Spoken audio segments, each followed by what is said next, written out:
Good evening, ladies and gentlemen, and welcome to the Fabul Gauntlet Final Fantasy IV Free Enterprise Tournament.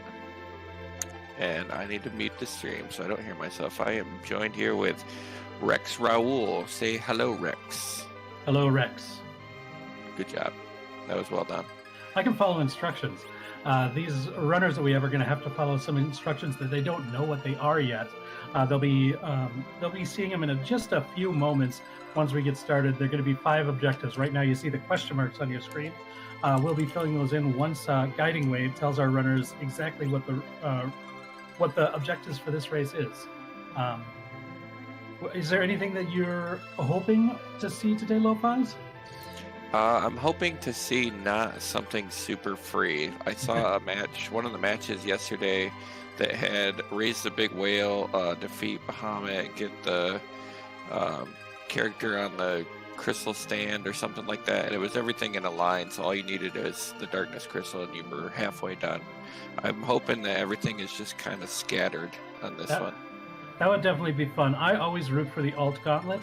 That's one of my favorite of the new flags in this version of Free Enterprise, and so I'm hoping that we'll get to see that, whether it's an objective or just something that they have to get along the way. I'm always excited to see exactly what random encounters they're going to end up fighting in that spot. Oh yeah, there's some really cool strategies to employ on this kind of game mode where it comes to finding bosses. Like, you're going to make checks you wouldn't normally make if you're just searching for a boss, because you're looking for boss density, and even places where you can see a boss that you can fight elsewhere. Cool. Question from Zoom Waffle. What's Alt Gauntlet? Well, they've changed what the Fabul Gauntlet boss is when this flag is on, as you see the Alt Gauntlet on there. So instead of fighting just those soldiers, fighters, imp captains, and all the normal fights that you do in Fabul, the encounters that you have during that gauntlet are going to be based on whatever area you're at. So, like, for example, I had a race on Tuesday where the Alt Gauntlet was in the Queen of the Fey March spot, and we were seeing conjurers summoning rock moths, huge nagas, and clappers and everything down there. So, because those are the sort of monsters that you fight in the Fey March cave, so it's based on wherever you're at. And so later in the game, it can get very dangerous. If you see the Alt Gauntlet in the lunar subterranean, it can definitely be a scary sight. But it looks like we're off. Oh yeah, Kane start. I'm anxious to see who we got with them. Anybody you're looking for? Well, it looks like we've got Porum, so a white mage is a nice character to have. You've got a good beater in Kane. This is a very strong party overall. Yeah, the tower key start, and it looks like one of the Mylons are going to be hanging out in Baron at that Bygin spot, so not too hard of a fight if we get that Baron key early. Right, and having that tower key is something that's just useful to have, so as soon as our runners get underground access, they'll have full access to the tower, so they won't have to double dip that at all, so that'll be a nice thing. So here comes our Guiding Way, so we've got a couple of boss hunts. Defending Fabul is going to be pretty easy. That's not the Alt Gauntlet. That's the actual. One. There's so many, and they go by so fast. So Fabul, Odin, Bahamut. What was it? Queen Asura was another one. Yeah, whatever boss is in the Queen Asura spot. Correct. And so the Defend Fabul is going to be the easiest one. Depending on where they find it, Bahamut is probably going to be pretty easy, because with Star Veils, that makes a pretty easy boss, but finding it might be tough. Odin can be a tough spot in certain spots, so that could be one of the more difficult ones. The Queen of the Town of Monsters could be a tough one, and the boss of Lower Babel probably isn't going to be too bad. There's only a few bosses that are usually scary in that spot. Interesting to see that there's no character hunts on this one. I like the character hunts myself, because usually when I'm running regular races, I'm always looking for my favorite characters anyways, and it's always cool to see the character hunts, but none of that on this one, so any party will do. Yeah, not gonna have to spend time going through the back of the giant just to hunt for a character. We might have to go to the back of the giant to hunt for Odin or something like that, but we don't know yet. Yeah, that's I guess good and bad in a way. Like I said, I like the character hunts myself, but right now, as it is, I mean, you could go to Zeromus with this party, right? Oh, absolutely. I mean, you'd probably want to get a few levels on them, but yeah, I mean, having a beater and a white mage is kind of the most basic party for completing a Zeromus fight. Definitely no hunts on that one, but then we do have the 2 boss hunts, which is what I was saying in the beginning. Is it's really cool to see some of the strategies employed to search for bosses. Yeah, we haven't seen anybody dip into a boss spot yet. Since they're in Damsian, might see somebody check the waterway to see if Bahamut or Odin is in that spot. Or, of course, D-Mist is always out there as a possible key item in Mist once defeated. This also could mean that we don't even need to go to the moon. If everything is in the right spot, there's no reason to go up there. But that queen and the Town of Monsters spot could be difficult. And we're seeing our first boss check here. Speaking of Bahamut, I think that was Bahamut. Only saw the sprite very shortly, but I think that's where it was. And we see a reset on Jeebus. Probably wants to set up, make sure he's got the star veils. Yeah, and we're starting with a beginner's pack, and I believe it comes with 3 star veils, if I'm not wrong. To answer the question, Beowulf 0630, Objective 4, that is the boss that is in the Queen Ashura spot. If it was defeat Ashura herself, it would say defeat Ashura. That's how we kind of shorthand him here. And it looks like Jeebus has those star veils up and ready to go, and he's taken down Bahamut. That's objective 3 completed already. At this rate, it could be a quick seed. Yeah, I mean, really, the tough things are going to be what's going to be our underground access. Are we going to need a hook seed here? Or are we going to see that magma key to get to the underground? Because we have to defeat the boss at lower battle, and we need to defeat the queen, and we need underground access for that. And the other big question is going to be, where is Odin going to be? Yeah, we got another boss check here. It's just DK Cecil.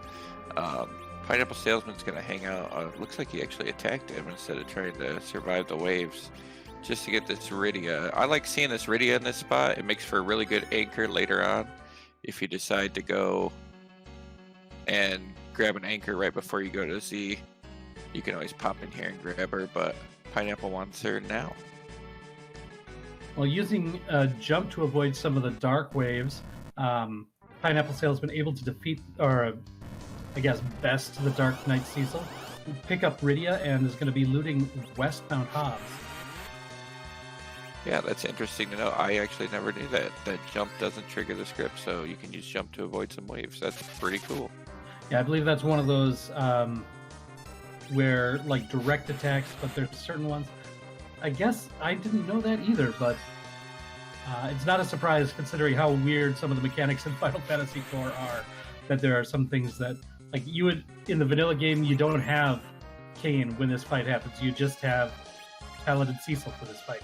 So who knows what the mechanics are until you try them. Right, I feel like I learn something new every time I watch a race or play a race or something. It's just like, oh, well, you can do that. I remember back when the D-Lunar Frog stretch was the cool thing to do, and nobody knew about that either. Yeah, that was in the first Highway to the Zema Zone where that became widely known. It was a very innovative strat, and new strats are devised all the time, and now we see a new one with the jump on the Dark Knight one here, so that's good. We see Pineapple Salesman checking the summon in Mount Hobbs, and it's just the mage summon, not a terribly useful one. It does some damage, but I think usually if you're just going for a low damage summon, Chocobo works just fine. And Pineapple's going to be diving down in this 8-line cave.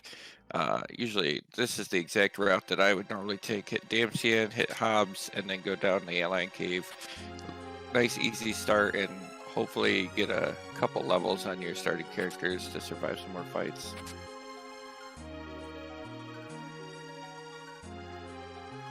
I haven't seen any great items in these chests yet. I don't know about you. I saw an Odin summon, but it's probably not going to be super useful. Yeah, it has some applications against certain bosses and certain random encounters. It's a way to clear out some mobs if you want to use that for grinding, but it's pretty expensive and it doesn't hit as often as I would like it to.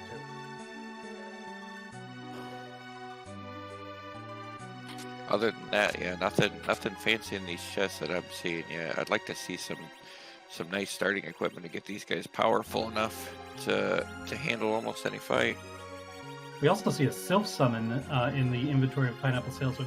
There is a useful summon, especially in the early to mid game for Rydia. Once she gets enough MP to cast it, if she has the MP in her mana pool, she can summon it and it will not drain her MP stock.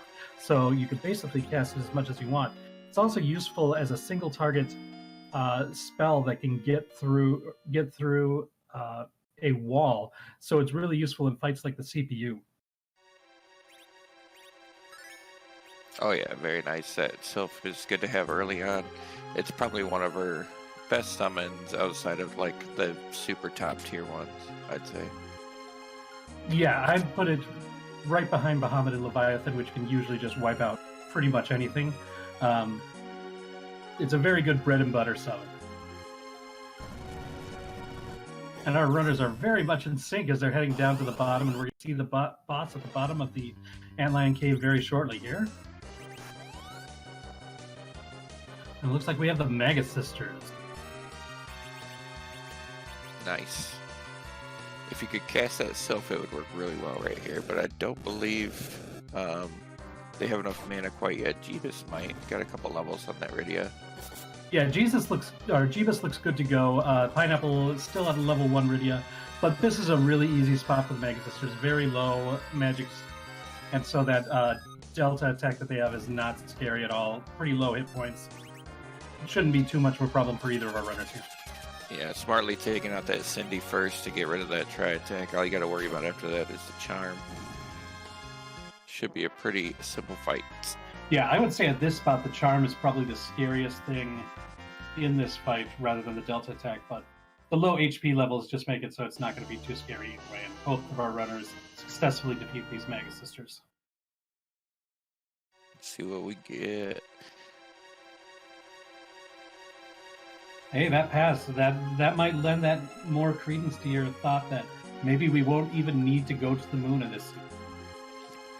That is nice to have, even especially when you get one of those seeds that's like, turn in this key item. In my seed yesterday, I had a turn in the rat tail, and I had to go to the moon to search for the rat tail. Having that pass is really nice because you don't want to go to the moon, come back to turn it in, and then have to go back to the moon again. Yeah, it's just that little peace of mind that you know that you don't have to walk down to the bottom of the subterranean to get to Zeramus. Now, if Odin ends up being like in the Ogopogo spot or something, then you might just walk there out of convenience anyways, but knowing that you don't have to is nice. Jeebus taking an interesting route here, going shopping up in Agart. That's not usually the path I'd take, but if you're doing a shopping percentage, then I guess why not? Yeah, after getting all the loot from Dancian Castle and the Antlion Cave, probably just has a bunch and wants to start off the shopping route now.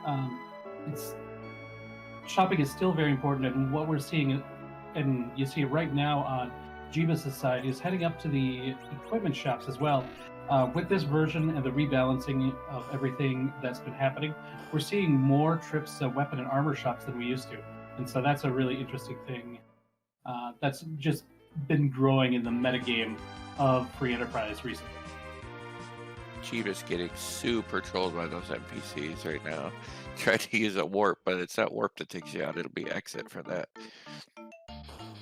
Nothing super great in the shops that I've seen so far. There were some silk webs, which could be useful at a couple fights. I haven't seen any great equipment. I always like shopping for bows and arrows in the early game. Finding a decent bow and a decent set of arrows is a really useful thing to have for characters like Porum to do damage. It also, or even just to enable the back row bit on a lot of characters with the bow and arrow. Another way that you can have her do damage is something like a power staff if you're able to fire that. Oh yeah, there's cabins and star veils there in Mysidio we saw. And now we're going to take a look at this Fabul boss, and it's the CPU. Gross. Yeah, this is where they're going to be happy to have self-summon, as mentioned before. This will be objective number 1 to defeat the CPU here. Oh yeah, so far no double dips, so that's always cool to see. Like, oh, I want to take out Fabul, and then the boss there happens to be Odin or something like that. A double dip is nice. But I did request not to have that at the beginning of this race, so I'm also happy. This is definitely a place where the runners would like to see CPU. If they're going to have to fight CPU, they'd rather it be at an early spot like this. It's not usually a dangerous fight really anywhere, but it can be just annoying to get through it at the higher HP spots. So it's good to get this taken care of early at a low HP spot. Definitely, especially since you're going to be relying a lot on physical attacks, and usually when you get to those higher level bosses, you're taking them down with nukes and whites and such, and that doesn't work on CPU, so it's really annoying. Yeah, and something like Quake, which gets around the wall, will usually kill the 2 smaller orbs, resulting in the dreaded Globe 199. Pineapple's through quite easily there. Jeebus, on the other hand, is looting Troya and found a tiara in the beginning treasure rooms there. That's pretty helpful, especially with the 2 female characters in the party. Yeah, I think for Rydia, that's one of the items or the piece of equipment you most want her to have, because it does a big boost to her magic stat, as well as being just really good defensively for either one of them. But if I've got Rydia, I always want to see a TM. So we get a rat tail from Fabul. Not super useful quite yet. We gotta wait till we get a hook to even use that, but hey, it's a key item, and with 10 of those, it'll help out a lot. Yeah, just getting him down, and that pass unfortunately does not count as a key item, but still a useful one to get. Does not count towards that 10 for getting the double experience. We'll see a silent staff and a dwarf axe, a couple really nice items in the back of Fabul Castle. The dwarf axe is the only piece of equipment that can back row glitch Kane normally, and the silent staff is the second best staff of the game for Forum, so very good pieces of equipment there. Oh yeah, definitely. That's a check I don't normally make either, because it takes some time to get up there, only for a few items, but I always see very good stuff there. Jeebus did check out that Mist Cave, and it was an antlion, so none of our bosses we're looking for there. Still looking for that Odin somewhere. Yeah, it looks like Jeebus continuing the shopping and information route, while Pineapple is heading right to the next dungeon, heading right to Mount Ordeals, and making the play up there. Early Mount Ordeals play. I haven't seen a Cecil so far. I think there was a Tella in Baron End, so that could help there. Or it could be a good key item that we need. It's also a good source of experience early if you feel like and with the equipment that Pineapple Salesman has found so far, probably feels pretty confident in being able to defeat these bosses. And so getting that extra experience under your belt would be nice too. It's also a gamble, and when you're running, sometimes you take these gambles thinking like, I'm going to go here now. Maybe Jeebus isn't going to make that risky play, that time play, and so if I get something important, that might put me ahead. Also, there's 3 boss checks here, and one of the boss checks is a really easy spot. So if Odin's sitting in that throne room, oh man, that's super nice. And looks like Rubicund is the first spot, and I might be mistaken, but I think that's Kane with a Blizzard Spear, and that'll do double damage against weak to that ice element. That's really nice. Hitting for 1,000 damage at this point is not very common. Oh yeah, that'll make real quick work. And that Sylph doing quite a bit of damage as well. Look at that. Yeah, that's that power of the Tiara amplifying that magic damage. Meanwhile, Jeebus taking on this CPU fight. Gonna get that rat tail as well. I didn't really see on Jeebus' shopping trips, I didn't see anything super amazing that was found. I don't know if you did or not, but I saw like the basics, cabin, star veils, stuff like that. Ooh, hello, Wyvern. Yeah, now that is a nasty one, but able to get that Star Veil up on Kane before the Mega Nuke, so should be able to take it down from here. Oh yeah. Suicidal Wyvern in action and out of action. So far the Mount Ordeal's played not too bad, getting some extra levels on Kane there. Not too difficult bosses, very prepared for these things. And even if it is nothing, hey, at least you can clear your conscience and say, hey, there was nothing up there. Exactly. It's not going to be something looming in the back of your mind throughout the entire seed. Do I have to do ordeals? Do I have to do ordeals? Do I have to do ordeals? And that's a good point that Woobear's making is the flags are set so Wyvern cannot block your only access to the underground. So if this is a hook or something like that, then there will definitely be the other in a different place, but it's not. It's just a crystal ring. Another great piece of equipment for our two magical ladies in the party, giving them some extra defense. With their low HP totals, that's a very nice pickup early in the season. And Mom Bomb in the crystal room is not honestly something you want to see often, because that first form, once you get it to get down the HP, you have to do another 10,000 damage to kill it in its original form. Otherwise, you got to fight all the little baby bombs, but it shouldn't be a problem with that self-summon. Yeah, I'm not sure if Pineapple Salesman has the firepower to get it down before it explodes, but defeating it after it explodes shouldn't be too tough. Yeah, definitely not. Not even going to put out a lot of damage with that explosion, I don't think. See where Jeebus decides to go next, if he's going to go down to Ordeals as well. Looks like he's heading back towards Baron, though. Yeah, I might be trying that Baron in fight. I'm gonna try to rescue Old Man Tella. I know the first battle there was I think the Kaipo guards. I'm not sure I don't remember how the sprites work on that one, but it's one of those guard fights. I haven't seen any hourglasses yet though, so it doesn't make it super free. I think there was one hourglass found in Dancian. But even so, they might want to just take care of it because the HP is so low in this spot. We'll see what they decide to do. Yeah, it looks like opting for a Thor Rage instead of the Hourglass. Since Hourglasses are harder to find now in this version of Free Enterprise than it was in the past, using them on a spot that has so low HP like this is something that you're going to think twice about. Oh yeah, very true. I saw Jeebus go down and hover over that hourglass, and I was like, might not be the best use of that here. Yeah, he was thinking about it, but he's like, I think I can take care of this without it, and as you can see, no problem. Now the second fight here, if this is one that's susceptible to an hourglass, this one might be worth using. But we see a Lunar Sparkle instead. Yikes. Oh, play. Not too bad. Yeah, we'll see. I think we'll have the firepower to take this out. We'll see if I don't see any kamikazes. We'll see if we go for kill yourself, revive yourself strategy, because that countdown is going down pretty quickly. Oh yeah, and nobody's at like real easy HP to take out quickly, so it might be difficult to manage this fight, honestly.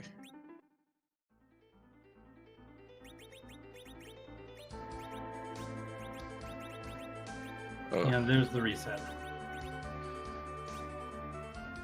Meanwhile, Pineapple Salesman is right behind him, also doing this Baronin fight. I haven't seen any kamikazes anywhere, actually, as far as I know. But that would be super helpful here. Yeah, a kamikaze would definitely help out with this fight because if you're not familiar, the Plague likes having all of your characters under the countdown status.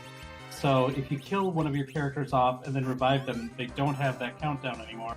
So he's going to re-up that count, but he re-ups on all the characters, resetting it back to 10, so you get extra time that way. And using the kamikaze will kill your own party member instantly, and then you can just revive them. Our runners have plenty of life potions. Those were not hard to find, but we haven't seen a lot of kamikazes, at least. We see the suicide on Rydia there. Well, not, I guess, murder, because Kane was, or maybe assisted suicide from Kane, taking down Rydia, and now we can revive her, and Plague will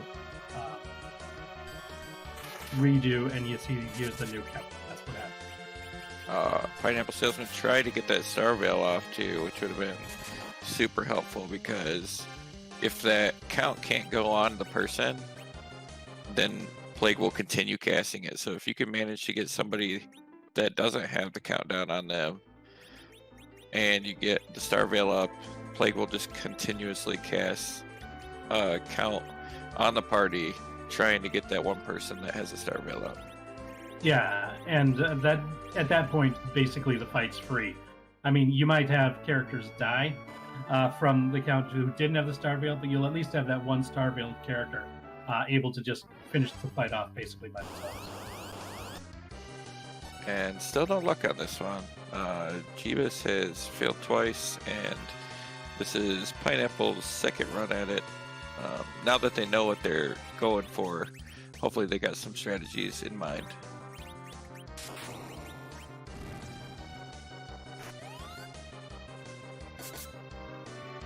After this, where do you head? I'm assuming this has to lead to underground access. I don't think we have any other checks in the overworld. Well, it could lead to another chain that'll lead to that underworld. It could be like or Earth Crystal or something like that, but... Or there could be D-Mist at the first fight in Tower of Zot. Well, that would be pretty trolly, but it could be. I think I've seen that one time so far, but that would be very interesting to see.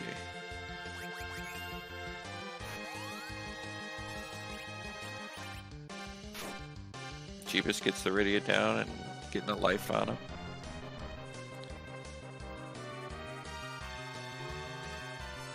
The difficult part in this fight is just trying to manage killing off your characters, getting the life back on them, and maintaining damage on the boss at the same time. And with only 3 characters, it makes it a little difficult to do all those things at once. Yeah, there's a lot of battles where having less characters makes things a little bit easier to just manage things. This is one of those fights where you kind of want more characters to be able to do damage while you're maintaining, killing, and reviving characters. On Pineapple Salesman, he got that Star Veil off in time, so he should be able to get through this. Jeebus has been trying to get that going, and just the timing hasn't been quite perfect yet. Yeah, it looked like he got the Star Veil up, but the count was already on, unfortunately. So I guess Plague is actually death sentenced, but I know that's a little glitchy, and it might take some time on that one. Yeah, relying on that is not the way to go. It worked, though. I guess so. It looks like we have a hook seed. Woo! Well, I guess those are 2 bosses that we're gonna have to see, and we won't be worried about Odin being stuck in one of those spots. So that's kind of good for the racers, I suppose. Yeah, oftentimes if you've got a magma key seed and you've got boss hunts in your objectives, you'll end up having to go down through that, basically the hook seed anyways, just to check to see if the boss you're hunting is there. This hook is also going to open up that rat tail for a check that we know was the reward for defeating Fabul. And it looks like that wasn't marked on Jeebus's. If our tracker Deathis can update that, that'd be great. Yeah, let's see what this rat tail gives. It would be interesting if it was a magma key. Nope, just an apple. Just a golden apple. Delicious, but no progress. Oftentimes I like to sell apples, but if you think you're going to be using Porum for an endgame white mage, I do kind of like using my my apple on her, because her HP growth is not very good. Oh yeah, that's definitely true. Looks like Pineapple Salesman's going to be making these other boss checks. Hopefully, checks that waterway and finds the Bahamut waiting there to knock off number 3. And Jeebus heading up Mount Ordeals, probably hoping to find the magma key up there, not wanting to go down that hook seed if he doesn't have. Yeah, I forgot that Jeebus hadn't done Ordeals yet, so that's putting him just slightly behind Pineapple Salesman, but plenty of game left to play. And Pineapple accidentally go into the wrong cave, but caught it in time.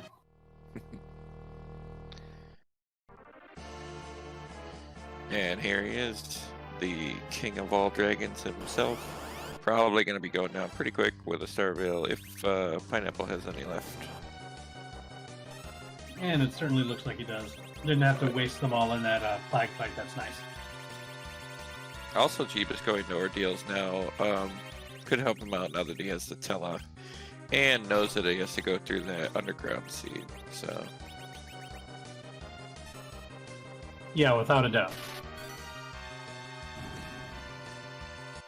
So after this Bahamut fight, both races are going to be tied up with 2 objectives complete. Underground access is mostly there, and we'll be able to go for number 4 and 5 pretty easily, just depending on levels and strength of the party. And then all we'll have to do is go for a hunt for Odin. That's going to really be the X factor of this one. How difficult is it going to be to find Odin? Since, well, I guess the other X factor is going to be how difficult is this hook seed going to be? We have a decent party, but it's not like an all-star cast. And like Kane is going to be one of our big damage dealers, and it looks like the best weapon we found so far is a Blizzard Spear. So, I mean, it's not the most difficult hook seed as far as party composition, but it's not the best either. So. Yeah, and that King Queen Eblin spot is fast and very heavy physical damage, and we have quite a squishy party besides Kane. So that could be a pretty difficult fight depending on who's there. And the second fight in the Rubicante spot is a very high HP spot, especially for the runners at this early point of the race. We also could see a good character down in the underground as well that could help on the pass through.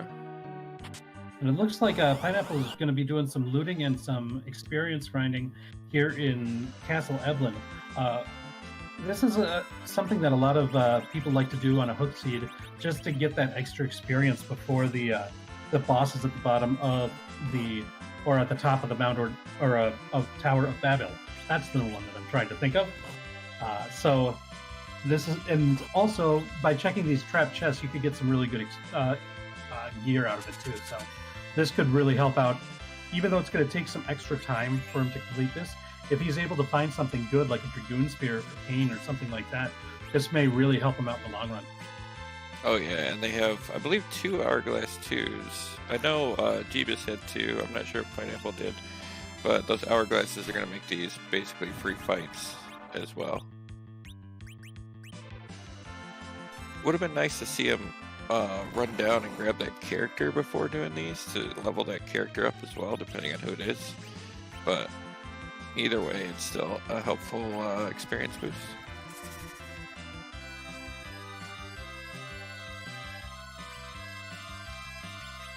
We see that Pineapple Salesman might have gotten a couple items mixed up in his inventory. Cashed in a firebomb, might have been thinking it was a big bomb. The firebombs deal damage based on the HP of the user, and Porum only had about 80 HP when using it, so it did not deal all that much damage, whereas if it was a big bomb, it probably would have taken out all those skulls in one shot. Oh yeah, definitely. That's always nice to have a Yang in the early game with those fire bombs. Yeah, if you've got a character, or especially like a Sid, I think he's got the highest base HP in free enterprise. Either him or Edge, but they can do quite a bit right away.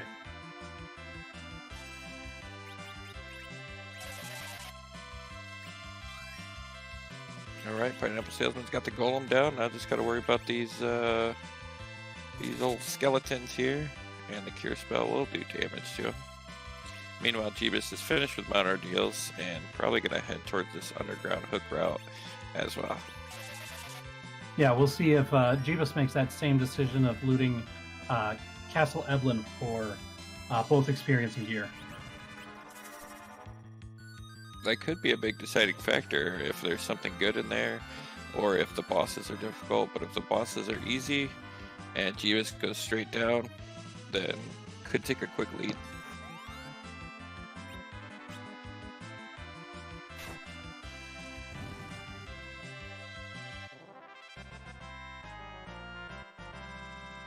Looks like Jeebus is going straight into the cave. Also another shop check down here, which could be helpful as well. Checking these chests, which could be trapped as well. The experience Pineapple got on this one got Berserk on Porum, a very useful spell for her. Oh yeah. Got a legendary ninja sword. I think that was the Mirasame. Yep. And if we find an edge, that could be very helpful. Not quite as powerful as the Masamune, but still pretty good. Pineapple only doing one chest and then heading underground. I think that might have been the one. I think he might have only had one hourglass. Oh, it could be. Coffins and Bacchus wines in the Evelyn shop. Ooh, both very nice. Expensive, but nice.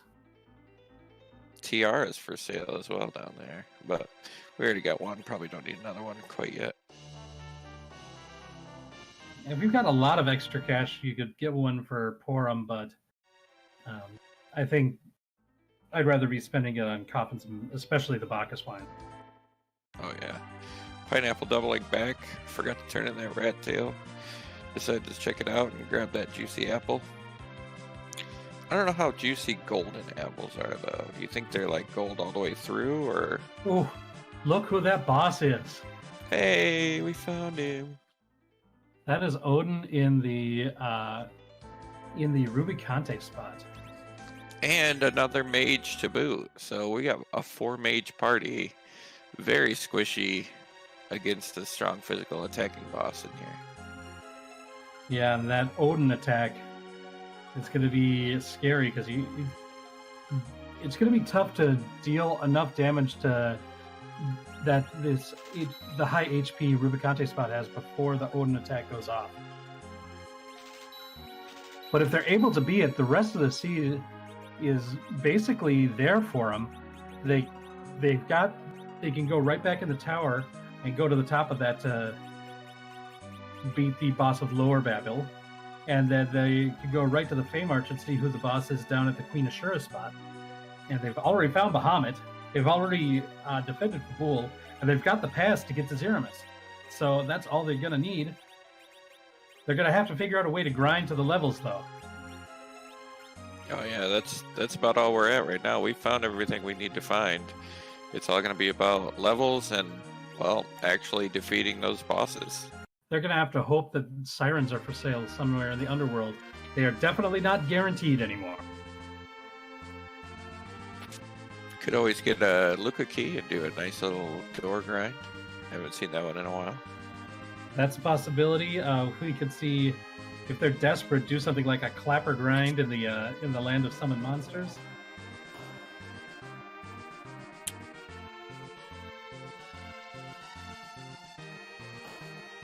But first we got to get through this underground pathway.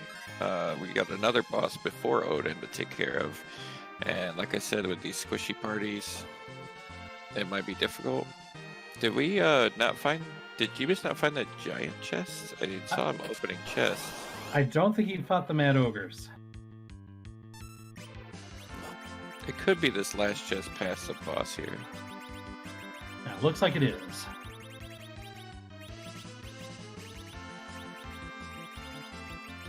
This is some pretty good experience, and I don't think any of his characters are quite high enough to give Palom a slingshot, but it'll still get him up there with some decent spells, I think.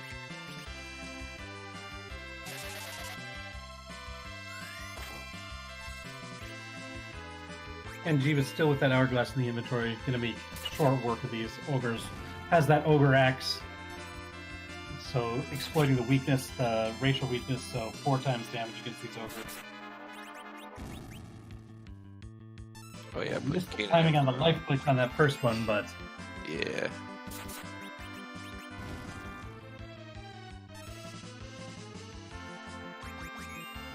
I think should be set up for the rest. So basically, going to get experience for 6 ogres instead of 4. So it's going to be pretty nice. Oh yeah, it should be a decent jump in levels here for almost the whole party.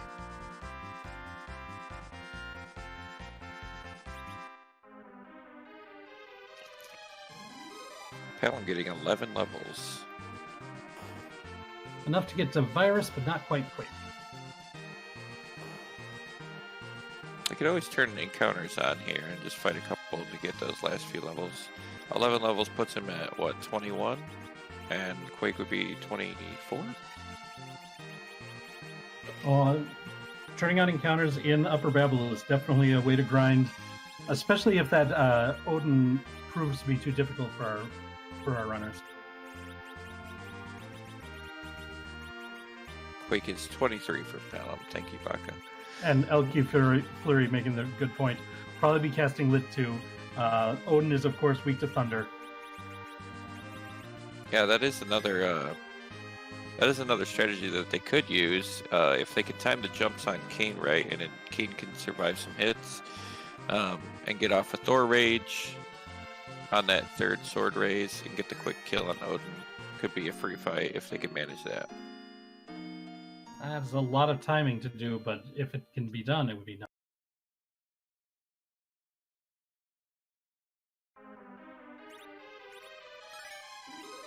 Doesn't look like Pineapple took any of these chests down here. Probably gonna go straight and see who this boss is right away. Yeah, it looks like that's the thing there. And Baron Guards. Oh, do we have any hourglasses left? Yeah, if we've got an hourglass left, this is an easy fight. If not, this can be pretty tough for our runners, because they use physical attacks, and this is as you mentioned before, this is a very fast, very physical spot. Oh yeah, just kind of one-shotting everybody. And we're out of hourglasses. Looks like Jeebus did pick up some coffins there, though.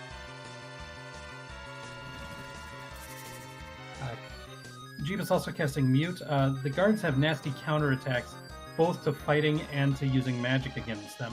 So using Mute prevents the counter spells, Piggy and Size, that they use. So that's a good thing to get at the beginning of the fight. If you don't have hourglasses to just stymie them all together. Not choosing to actually use those coffins he's got in his inventory, though. Going for Stone with Tella and getting him killed with that. So that's a good way to kill him off in one shot. And kind of swag, too.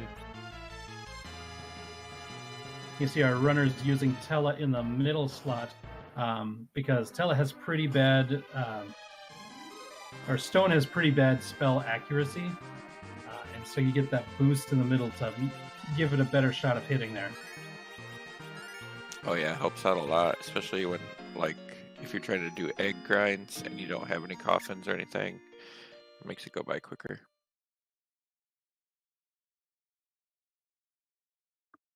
Jeebus healing that party up. Definitely necessary for this free heal that's going to come up, but I forget it too myself. Yeah, we've all kicked ourselves after forgetting about a free heal.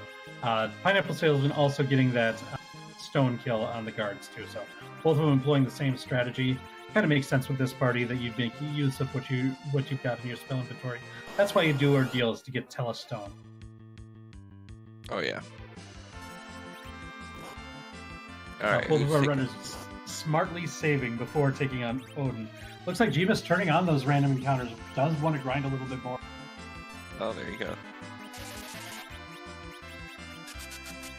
Well, looks like Pineapple's going to at least see what Odin does at this spot. And how he can deal with it. I know this is typically Rubicante's spot. That's correct. I'm going to pull up the stats, though. I think the physical is still not anything to laugh at. Yeah.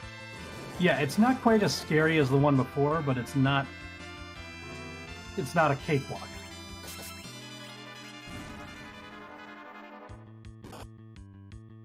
Oh yeah, the physical attack is 88 times 7, and that's higher than pretty much anything in the overworld. So yeah, it's going to be a little bit of a tough one.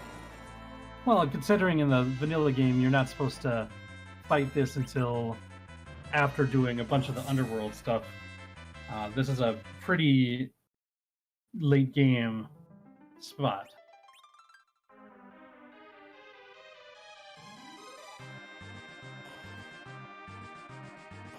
And down goes Pineapple. Pineapple Salesman able to get about 10k damage before the Odin went off. If you've got the stats, what's the HP in that spot? 24,200. So about halfway there. Looks like he wants to give it another shot. Let's see if he rearranges anything.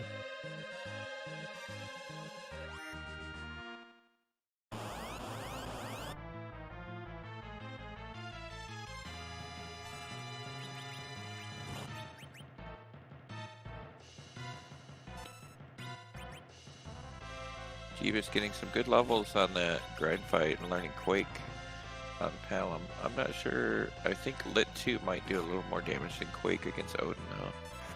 It definitely costs a lot less MP.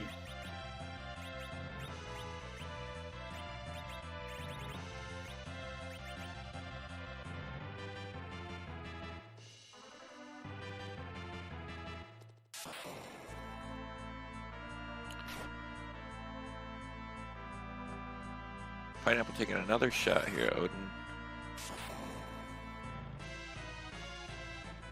Using a Thor Rage with the Palom. Oh, okay, yeah. Pineapple's Palom is still at the base level, doesn't have any of those cool spells. 7,300 from that Lit 3 from Tela, though, is pretty strong. Yeah, the unfortunate thing is Tela's not going to survive that Odin. So having him to do that, if he gets 3 Lit 3s off, like, that'll be enough, but yeah, Pineapple Salesman going back.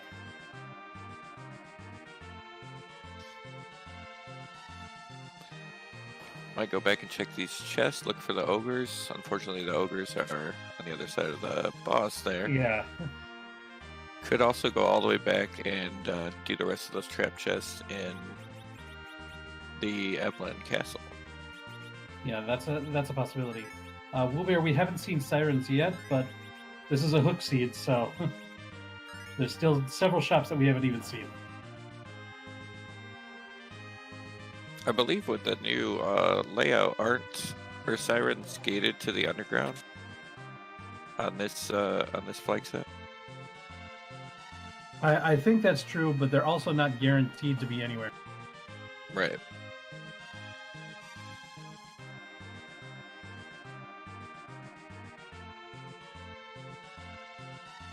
So Pineapple going to be hitting probably all the way out, checking all these chests, not finding any ogres. Might go fight those steelmen in the cave. It's a possibility. They're not fantastic for experience. The Mad Ogres are much better source of experience than the steelmen.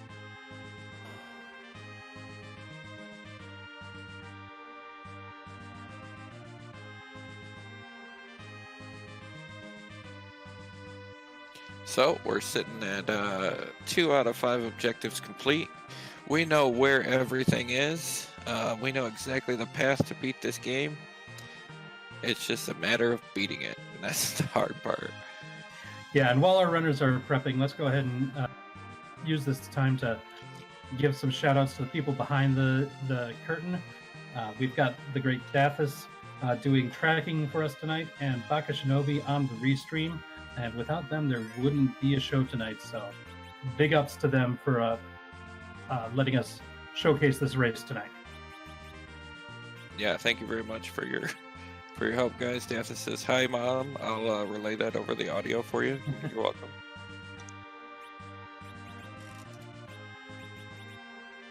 And how about this layout? This layout for the tournament is super nice. I love these objective markers. I believe this was Scala Kitties. I know that she had at least something to do with it. So overall, it's just great. We were able to put our objectives right in the middle, so everybody knows what needs to be done. We've got the objective trackers on, so we know where everybody's at in the race. It's just fantastic, really nice.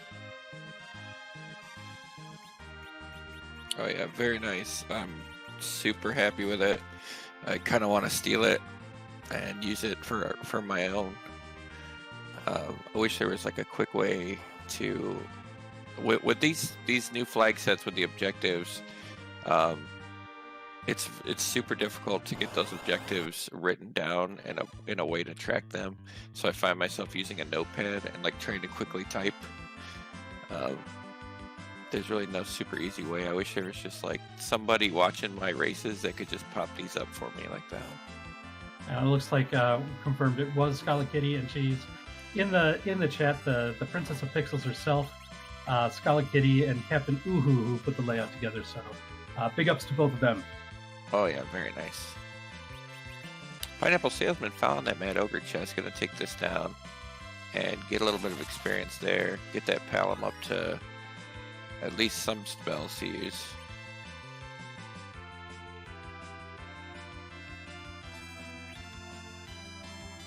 Jeeb is still not satisfied. I think they're in about the upper 20s, that whole party is.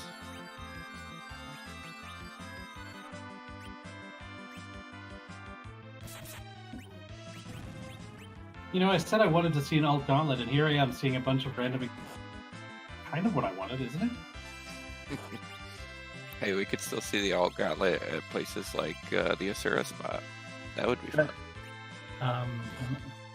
One of my most recent seeds, I had that there. Yeah, that was fun. Maybe the top of the lower tower, which is another objective that he's.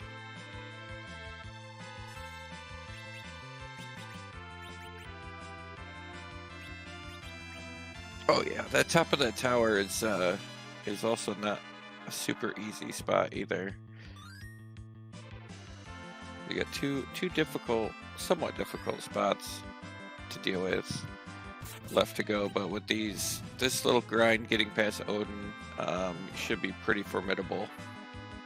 Yeah, I think especially top of tower shouldn't be too much of a problem if they're able to take down Odin.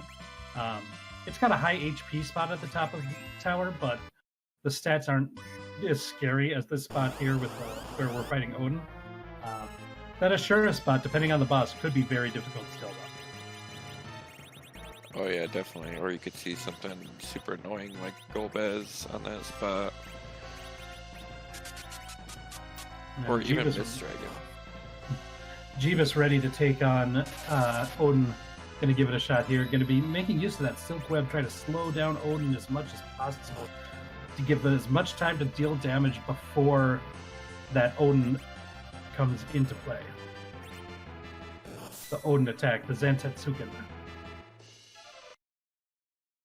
Tossing a blink on Kane to keep him somewhat alive, and if he's lucky, he could jump over those Odin attacks, but nope.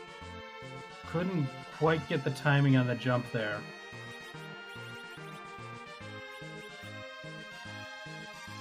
Just barely took Kane out. Is he going to grind more or go again? Looks like he's going to go again. I think what he's going to be trying to do, based on how he was setting it up, is he wants to just survive until he can do that quick kill with a Thor Rage.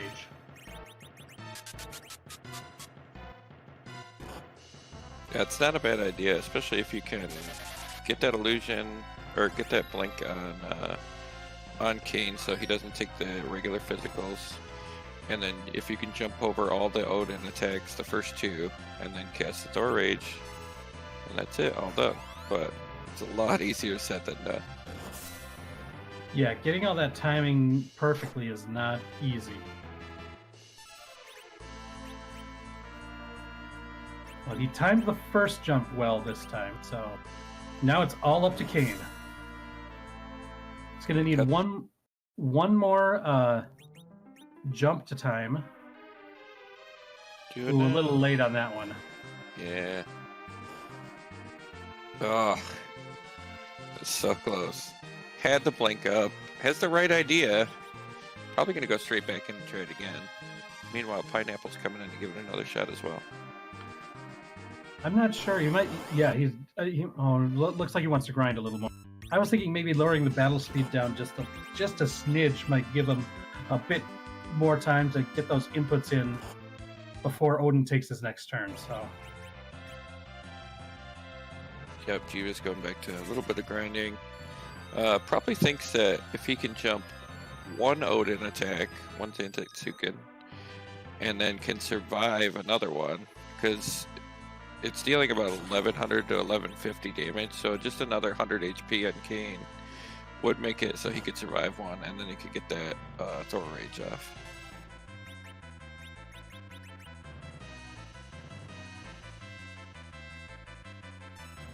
Pineapple, meanwhile, going just pure damage on this one, it looks like. Casting that Zeus Rage and some Lit 3s, Lit 2s.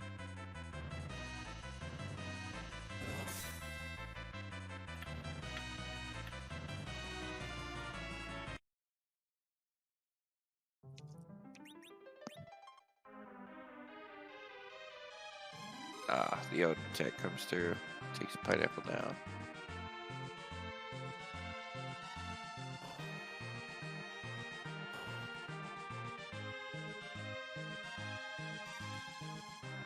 It's like Pineapple Salesman taking a moment to assess the situation, thinking about what's going to happen. What am I going to do? Do I want to give it another try? Do I think I might be able to do it? And yeah, wants to try it again. That's always fun to do, or fun to see when you see a racer just like stop for a second. Usually they're always going, and then they just stop, and you're like, oh, I know that feeling. Yeah, if it was me, it was probably I had to go take a bathroom break.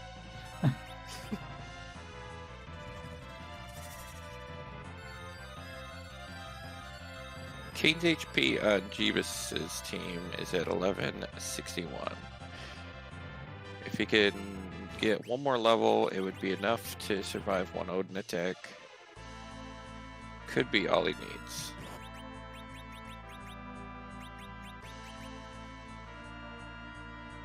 Oh yeah, Pizza in chat pointing out that he might still have the apple. Could use the apple and get that little extra HP to survive. Really, whatever you can do to get past, you need to fight this for many reasons. You need to get through it. So whatever you've got, use it. Definitely. Once you get underground, like there's so many other things to do. You could get better characters. You could search for sirens in shops. You have coffins. You have stone on Tella. You can easily do a grind on some eggs.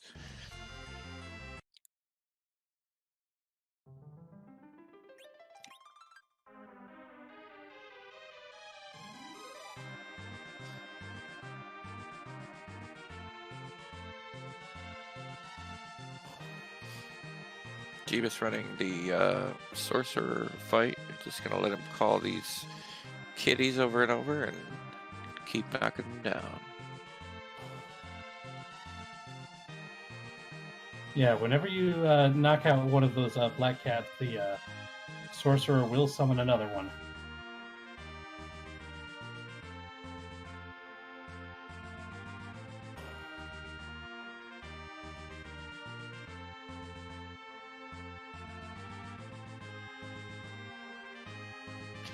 Pineapple looks like he's heading back out. Maybe go into the Ablin Castle to grind. That's a definite possibility. Got a cat claw drop off that too. Ooh, we'll put that right on that yang that we don't have. Yeah.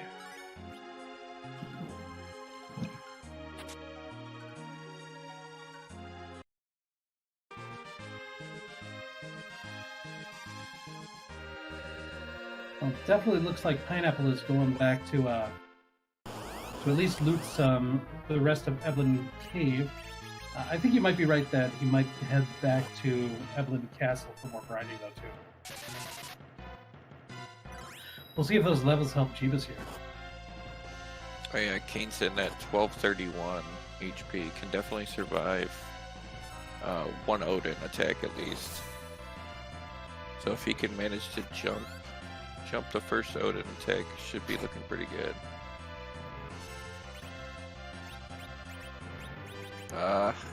Late on it. Yeah, a little late.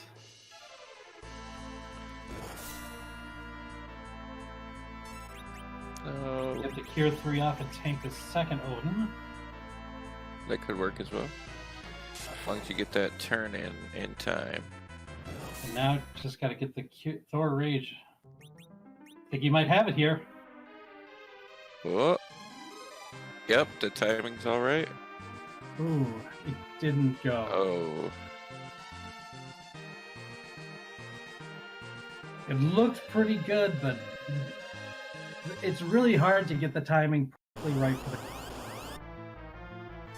I believe what happened was, so like it's kind of like one turn for Odin is raising the sword, and then the next turn is actually casting Odin. And if you don't get it in before that second turn is queued, like you have to get it in between those 2 turns on Odin to get the quick kill down.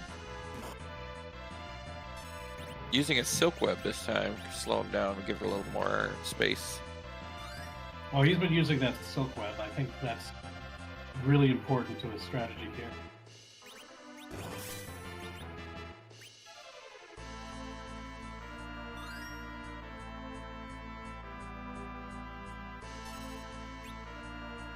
Yeah, and now he's at the point where he's like, I'm just not even gonna try jumping, I'm just gonna tank it. No jumps, just straight to the face.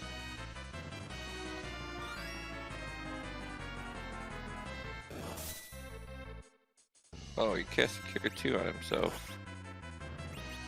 Yeah, he's trying to queue it up before the Odin, but the timing just wasn't perfect, but... Oh, because he can't survive this physical. Right, because the blink wears off.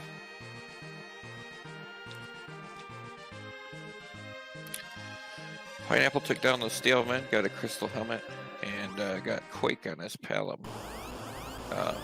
Now with that Quake spell for Pineapple, he could go back to Evelyn Castle and make short work of a couple of those fights. Not the Mad Ogres, but the other one that's still in there. I believe he does have the Black Cat Lamia fight. Yep. Alright, Jeebus versus Odin. Take 8, I believe. Going with the back row this time, those physicals are not going to be as scary in the back row as they are in games in the front row the last time tried.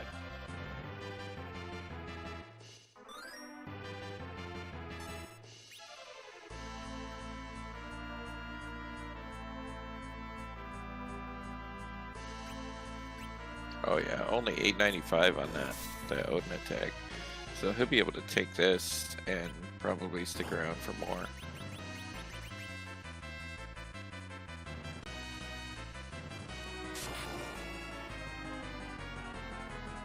See if he even heals up. Probably not. No, yeah, he should be good. Here comes the Thor Rage, come on! Oh, Thunderstruck Odin, we got it! there it is. Got it with the swag. Kill on the Odin. Very nice. Jeebus is our first runner through to the underground. Woo! Also, that's the second objective completed with, well, objective 2, the third objective over. But yeah. So very nicely done by Jeebus there. That is excellent. I was hoping that strategy would come into play, and it did. Only 2 objectives left for Jeebus, and so Jeebus takes kind of a commanding lead here because that was no easy task. Joseph Mano, that Thunderstruck has to be the 3rd time that he raises his sword.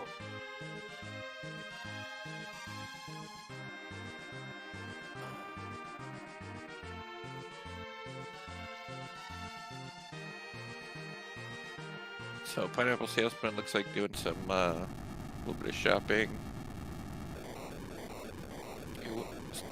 Pineapple went back into Evelyn Castle, but I didn't see him actually fight anything in there. Yeah, I think he might just be also looking for J items to help out with this fight as well.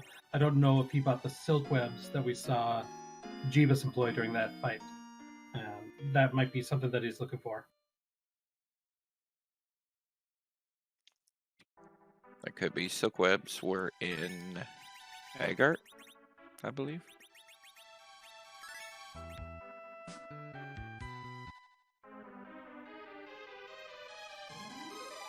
Alright, where's Jeebus going first? I wouldn't be surprised if he goes right back in the tower, and he does. Oh, baby.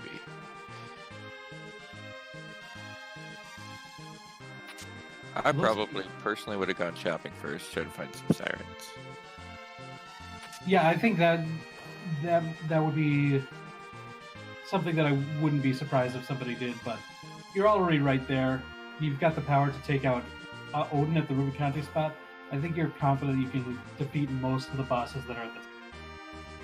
So, I that's why I thought that this might be what they do, and that does seem to be Jeebus' MO here.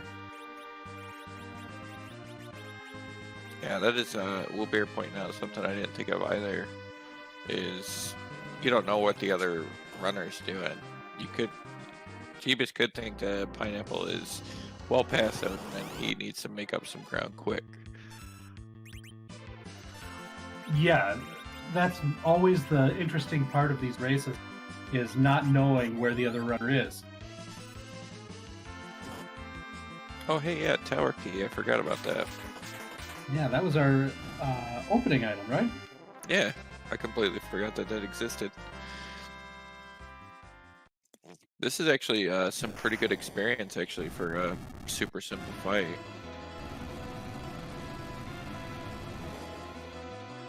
But only going to get half the experience because of the way the elements work.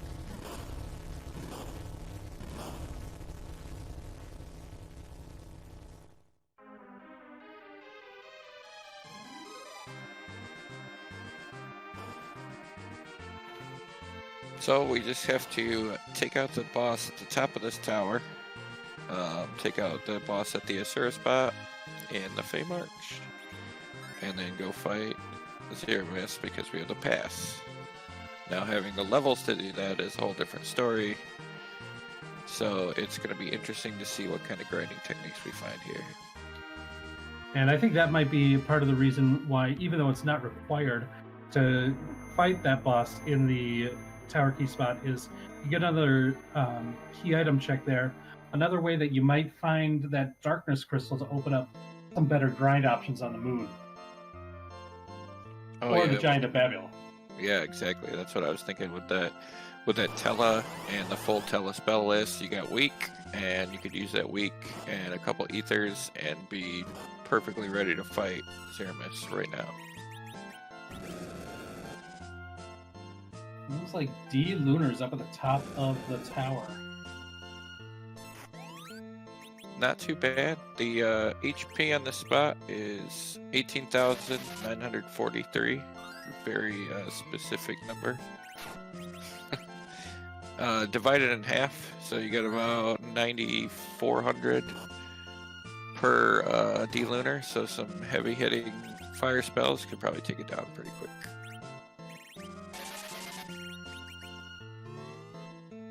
Yeah, and the if you fight the D-Lunars, they'll go into their Reflect Virus strategy, but if you do something like jump, that doesn't trigger that counter, so you can feel free to do that as much as you want. Magic is usually a pretty good way to go against the D-Lunars, and we see some Star Veils and walls going up. If they get to the point of their script where they do the breath attack, we might see those lunar frogs. Lunar frogs are amazing. Probably one of my favorite strategies in this game. It is very fun. Pineapple heading back to Odin. Let's see. I didn't see anything super different that might have been changed. Well, but did did get some a shopping. bunch of equipment from the shop, or from the chest that he opened, so he'll be at least better geared up. And here we see those lunar frogs. There it is. Bring it on, Froggy. Yeah, they're basically harmless in this form, so go ahead and get to stomping.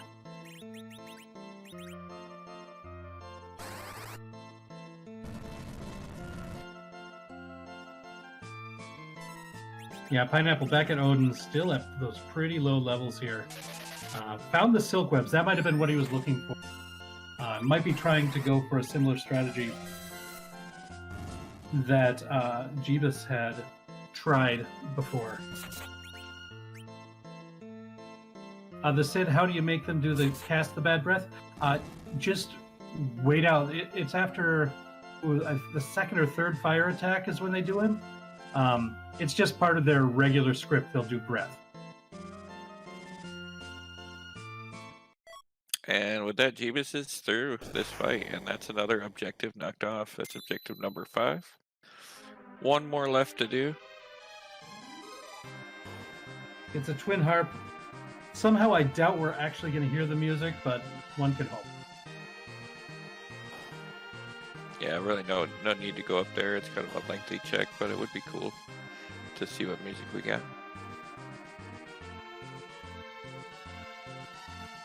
It does look like Pineapple's trying to brute force his way through Odin. That would be something. Those lit 3s are pretty strong coming out of Tella there, doing like 6,000 to 7,000 damage per. Yeah, got a berserked cane, trying to use as much run buffering as possible. Was not sure it's going to be enough. I hope it is. Gonna queue up another lit 3, which could get it close if Tella gets it off in time. Yeah, that's going to be the question. If he can get it off, that'd be awesome.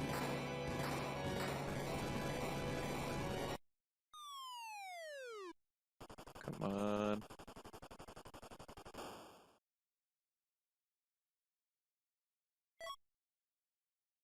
Okay, let's see if this is enough. Not quite. Kane's in the front row too. If Kane was in the back row, he'd be able to tank. Oh, We got it. Just Nice. another hit. woo! Well done to Pineapple Salesman.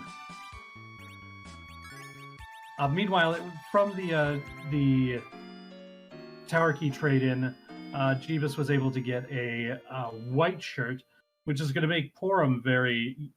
that's basically one of the best pieces of armor for Porum, so that's great. Oh yeah, very nice. And while it seemed like Jeebus was quite a bit in the lead with that pretty quick kill on Odin after Pineapple came back, not too far behind at all. It's probably going to come down to grinding methods at this point. Yeah, getting the grind done is going to be the biggest part of the rest of the season. Looks like Jeebus is going to check the Dwarf Castle for the key item and the character, the couple bosses here. So, I'm going to fight some vanilla dolls here first. Is this even randomized? Dolls should be pretty easy with that Quake on Pelham. Yeah, Quake makes this fight pretty simple.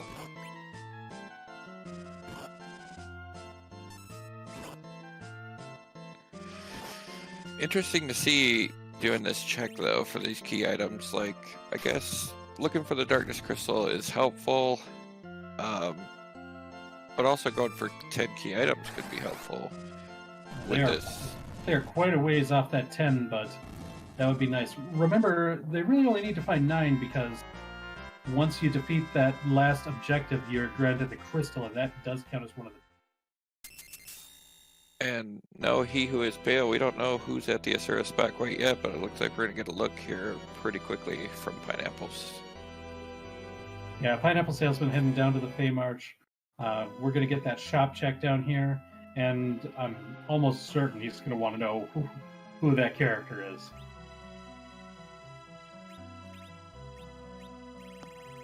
a package from the free key item chest in Feymarch, and a sweet Edward.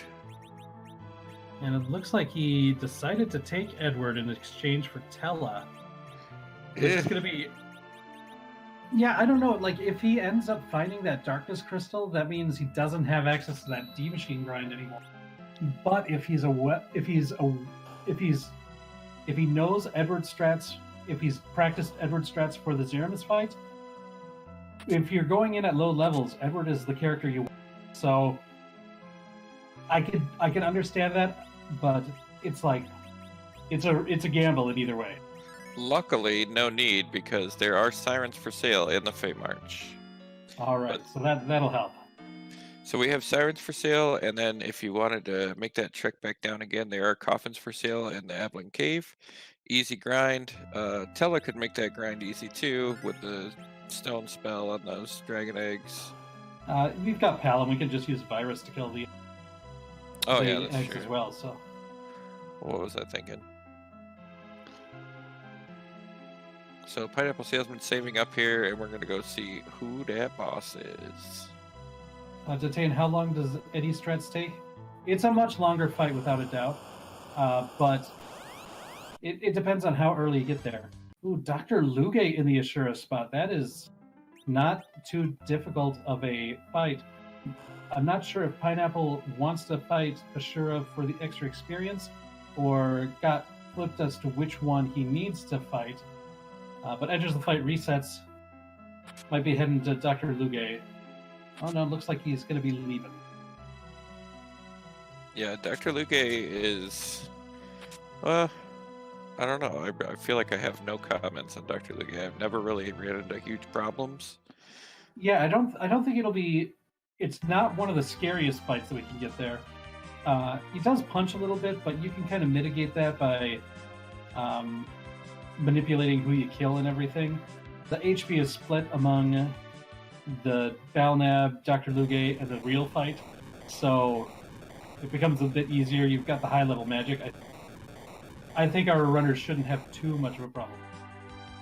Yeah, the Asura spot has decently high physical attack. Not too bad. 23,000 HP. It looks like the breakup is 23% on Dr. Luge, 20% on Balnab, and 21% on Balnab Z. So split up pretty evenly in a three-way split there. And if you do it carefully, you shouldn't even see Balnab Z in the fight. Right. So let's see, that is about a third of 23. Looking at around 78,000 HP per piece of that fight. That's not bad at all. And the Employment Dwarf is a speechwriter, so thank you for checking the job, Dwarf. Best NPC in the game, Jeebus. Jeebus' run is validated now.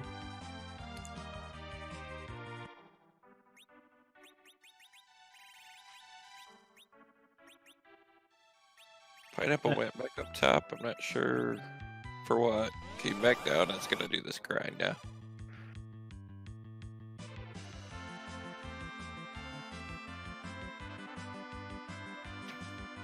Yep, time to crack some eggs. Probably going to be quite a bit of eggs. We're only looking at 4 key items on Pineapple's side. Does Jeebus have the package? Where'd that package come from? I forgot.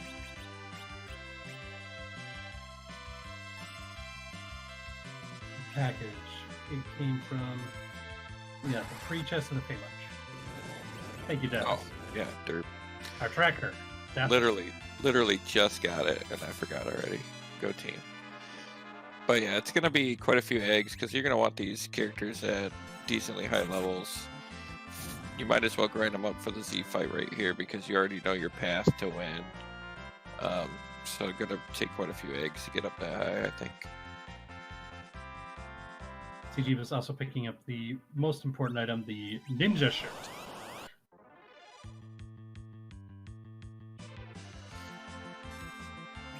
And he was gonna see those sirens now with a full bag.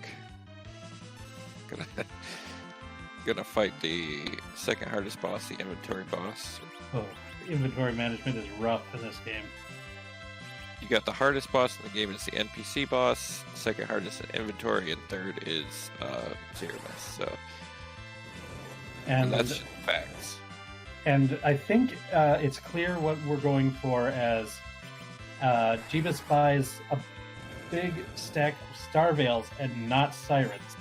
So it looks like we are looking at Eddie strats for Zeromus. Jeebus is getting set up for that. Oh, wow. They were both available in that shop, and he went for the Star Veils and not the Sirens, so... Hey, more power to you. But you still got to get through these other bosses, though. That's probably going to be the difficult part. Like I said, Luge... Oh, it's only one other boss. Never mind, he already... Just Luge. Up on, yeah. So all you got to do is get through Luge and do your Eddie strats right, and it's done. Yeah, I definitely think that Jeebus has the setup to take care of Luge without too much of a problem. Quake is very useful against the first form, and I don't know if he's quite learned Lit 3, but the real fight isn't that difficult. If something gets messed up and he has to fight Balnab Z, then that can punch pretty tough at that spot, but I'm not too worried about Jeebus here. Oh, yeah. It would be interesting to see some Eddie strats, because I would just have to turn the commentary over to you, because I have no idea how those work.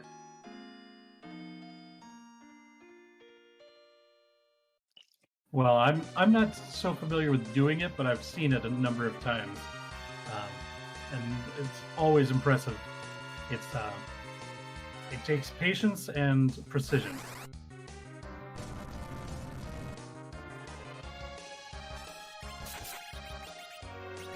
Pineapple finishing up with the grind, looks like.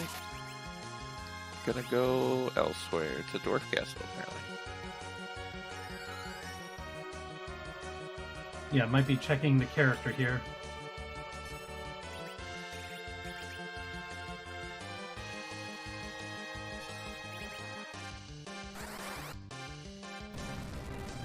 Yeah, because if you're taking this party into Zeromus, you're looking at pretty much full reflex strats with all mages being in the party. And if that's the case, then you're going to want Nuke and White, and without 10 key items, that's a heck of a lot of eggs. Yeah, the egg grind would take quite a bit, but without a lot of support, the Edward fight is pretty long too. So this actually, I think, if they both go for different strategies here, it's going to be a closer... I think it's still going to be a pretty close fight. And that also depends on how long it takes for Pineapple to climb up the tower and go down to the bottom of the Feymarch to actually fight Luge. Yep, looks like Jeebus is already into the second phase of the fight. Yep, he's in the real fight now. I blinked and I missed the first phase. Yeah, Quake was able to kill out both Balnab and Dr. Luge. Well, not just once, I think it was a couple of Quake.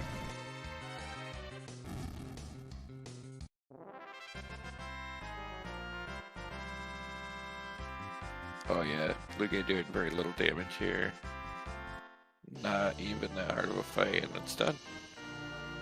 And that is the last objective for Jeebus0. So Jeebus now in official go mode with going to be getting that crystal right. Yep, and if it is Eddie strats that we're working on, then it's absolutely no grind involved. And it's just go, go, go.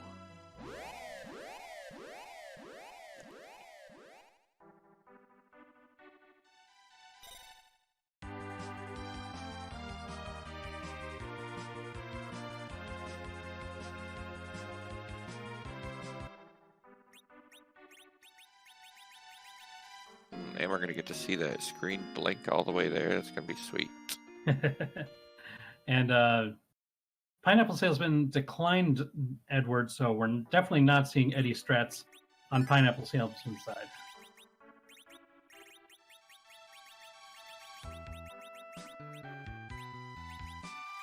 Jeebus stopping in at Tomra. I don't think Jeebus has stopped here yet, so this will be the first visit. Oh no, Jeebus has, because Jeebus already validated his run.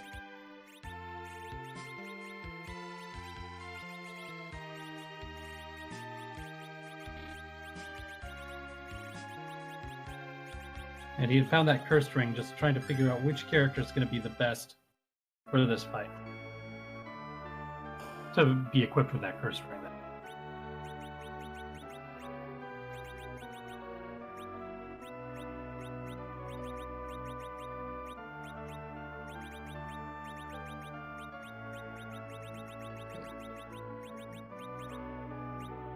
Jeebus doing some shopping before heading out. Big old stack of 25 star veils.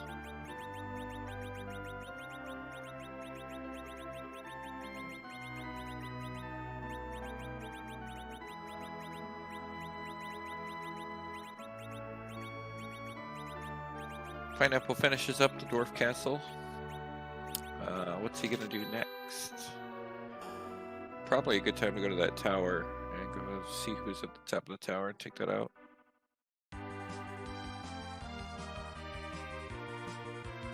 And Jeebus basically selling everything that he doesn't need for the final fight to buy a stack of vampires.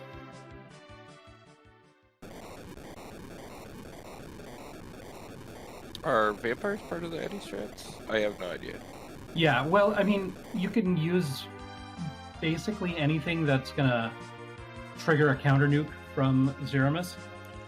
Vampire is just a useful item because it'll also deal damage along with it. You can do it with just using the crystal as an item repeatedly, but that doesn't do anything by itself. So the key is going to be hiding to avoid big bangs, using a star veil to get the wall up, reflecting nukes, and re-upping the star veils during the black hole phase. I see, very nice. Sounds simple enough, right? Anybody could do it. You don't need to practice. The steps are pretty basic, but making sure your timing is perfect throughout the entire fight and not like doing an input wrong, because Zeramus, he doesn't play. But we do have a question that we've got to ask, Lofuz, so why don't you go ahead and ask that? That's right, it's coming right up here. We're going to find out whose butt are we going to kick tonight. Yeah, it is butt time. We're about just over an hour and 25 minutes. Jeebus just about to enter that Zeramus fight. Meanwhile, Pineapple Salesman going up, going to see that Lunar D's fight up at the top, so going to be dealing with that at the same time.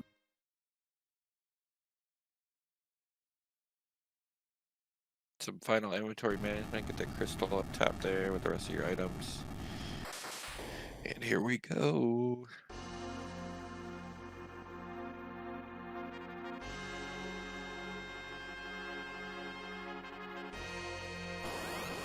Any votes for a sprite? Any sprites you'd like to see?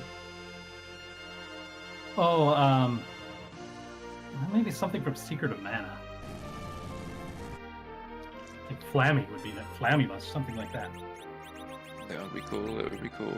I like the little error screens. I think there's a couple different ones that like come up. It says like 404 or something like that. Some sort of error screen.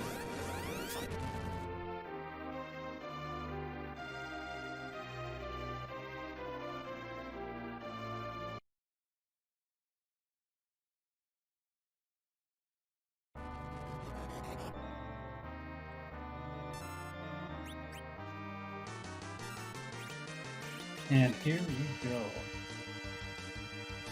Oh, looks like we've got another lunar frog. I have not seen that yet. That's awesome. Elfrogamus. So many lunar frogs this season. Throwing out that Silk Web to start. Gonna nerf this first big bang, but it shouldn't matter. I think it'll still probably take the whole team down. Yeah, I think Jeebus is just trying to deal more damage. You see that virus being run out there, just damage it until the big bang comes and Eddie can pop out.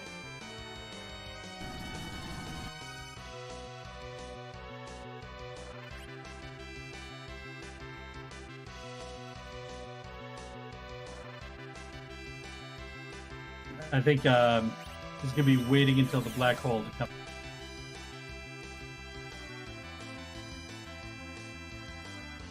And there we go.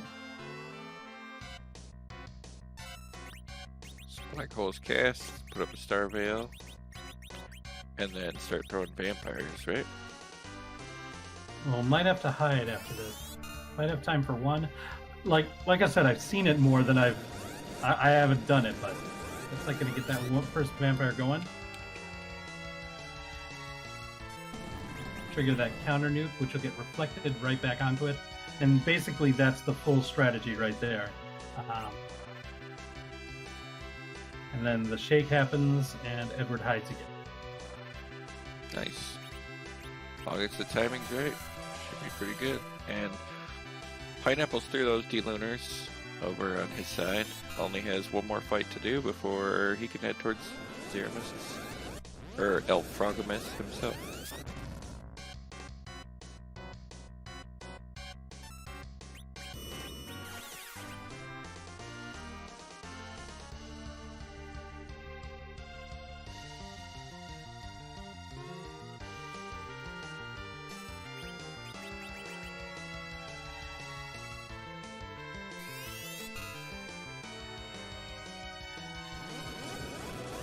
Reapplying the star veil after the black hole. Getting off another vampire. Yep, now he's getting into that rhythm now. The other thing is,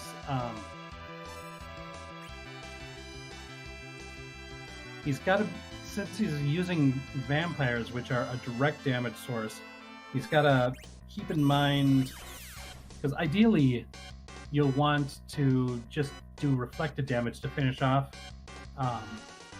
Zeramus to avoid the HP refill. So he's got to be keeping track of how much damage he's dealing overall, and then probably switch to something like the crystal to trigger the counter nukes after that happens. Oh, that's a good point. I actually didn't even think about that. I'm not sure how much damage we're at now. I haven't been really counting, but it's probably around 8,000 or 9,000. Yeah, I don't know, but I figured that's more Jeebus' job than. So Oh yeah, they're not paying me enough for that. yeah, exactly. But I mean, Crystal basically does the same thing as Vampire, except instead of doing that extra damage, it just triggers the counter nuke. So it's also got a slower animation. That's another reason why getting something other than the crystal is often useful. If you're able to afford a stack of silk webs, they're a bit faster of an animation, but you could use that too. So.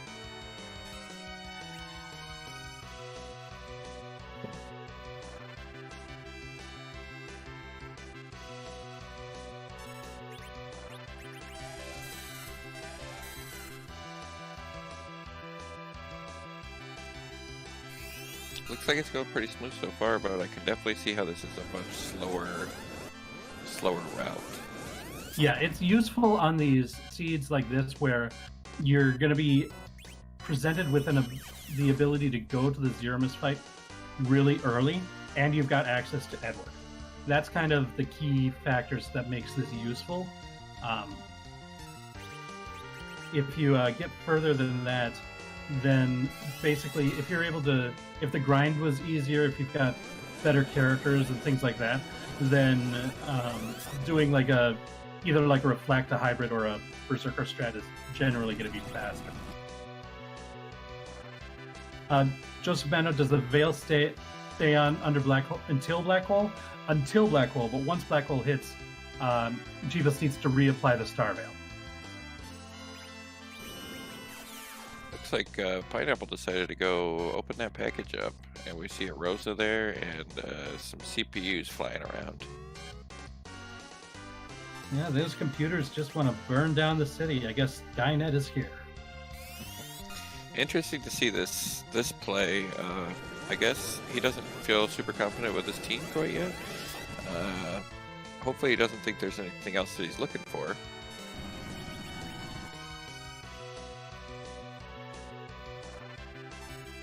Well, I know a lot of people would prefer grinding up Rosa than Porum, because Rosa's HP growth is just so much better than Porum. So that might be the reason why. Oh yeah, definitely. But at this rate, I mean, I'm wondering if he feels behind at all. That Odin spot was tough, but he could have thought that Jeebus got through it. Or maybe he thinks that he's doing pretty well. It's only an hour and a half in, which in these flags sometimes can be a pretty longer run. So maybe he thinks he's in a pretty good spot and he has time to get a party around. Well, at any rate, if you don't feel comfortable with the party that you've got, and you've got an opportunity to better it, I think it's usually better than that, because if you don't have the confidence in what you're doing, then it's really hard to execute.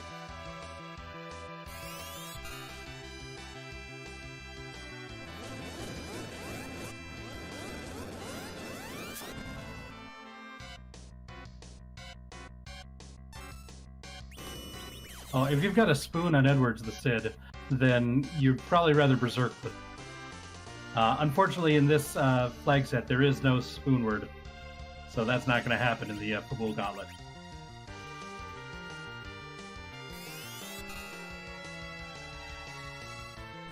Slowly but surely, still grinding up this Frogmas. Still throwing those vampires as well. I'm not sure what the count is at now.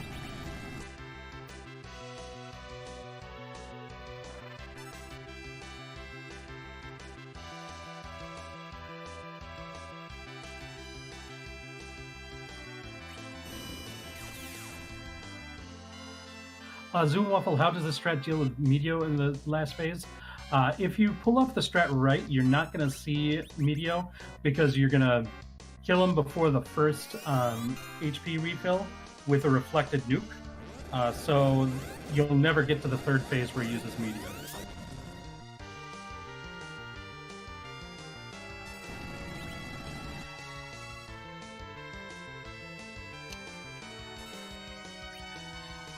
That was my next question, which was answered, is does Black Hole take that Star Veil off of Eddie if he's hiding?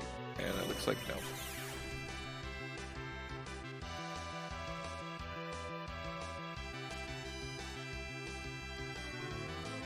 This strategy isn't as bad as I thought. Maybe I'll go practice that sometime.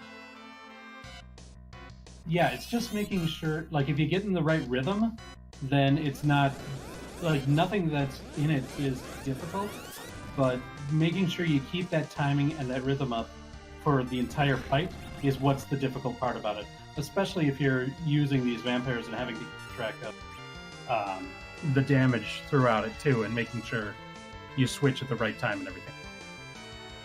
Because if you're late on one of those hides and Big Bang hits, Eddie can't survive a Big Bang, that's for sure.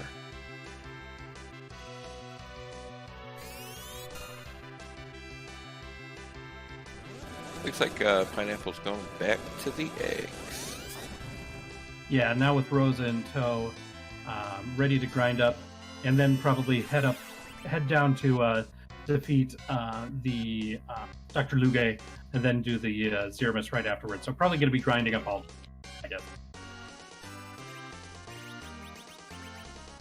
Depending on how long he grinds and how much longer this Zeramus fight takes, could still be kind of close, actually.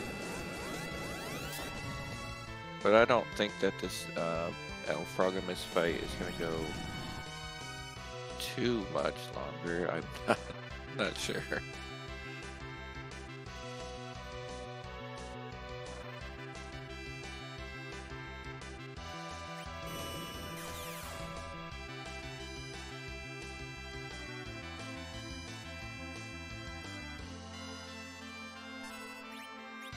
Yeah, Detained. This is definitely Jeebus has been very impressive, getting the Odin quick kill and now doing the Eddie Hyde strats during Zermus.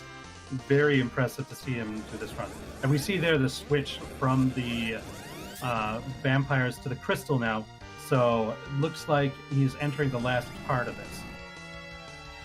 Now, what are do you know the cutoff numbers on that exactly? It's around 40k, but I'm not, since I don't do this strat, I've never memorized it, but I know it's around that amount. Right, so it's 65k total without the refill, and the refill is triggered after 40 something k, correct?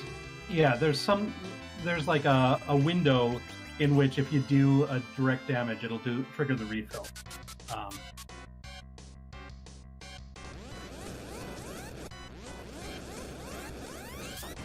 You see the silk web throwing out.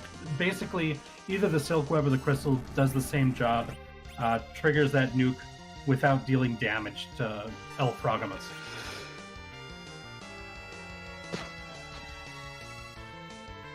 So if the cutoff is about 40k, and we're looking at 65, and then we're doing Dusty Griff saying direct damage after 45k. So that's where that window is. Yeah. Oh, there you go, 45k. So, and you see the virus that El Frogamus does. If you see that virus, you know you're still in that first phase and haven't triggered the refill yet. So we know that he hasn't overshot it. So doing about 15 to 2500 per nuke reflex. So we still got another 10ish reflex to go. He who has failed, can the Star Veil wear off while Eddie is hiding? I'm not sure. But in this one, he's not going to be hiding for long enough for the Star Veil to wear off anyways. So during this fight, that shouldn't be an issue. Star Veils end up lasting quite long in general.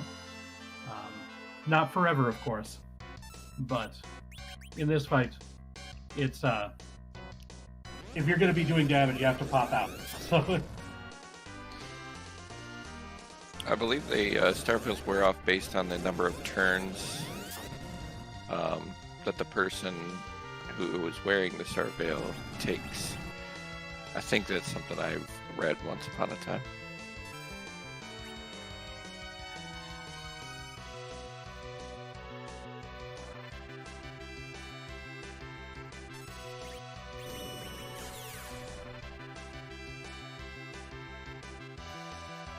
This is quite impressive, actually. Like first try too. Like no mess ups in getting it all set up. No mess ups in the rhythm. Everything is going first try. I remember watching Simbu was showcasing this strategy and ended up dying on his showcase run, and it's like, oh, okay, so that must be difficult. But was he talking during it?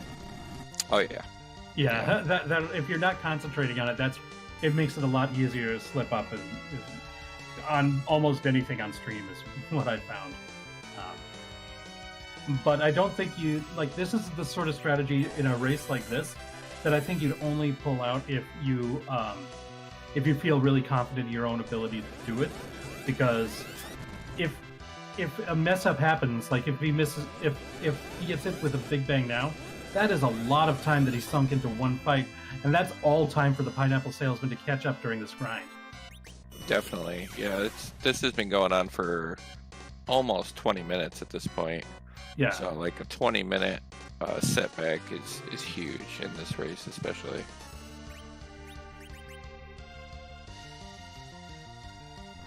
But if he pulls it off, I think if he doesn't make a mistake here, I think he's got the win.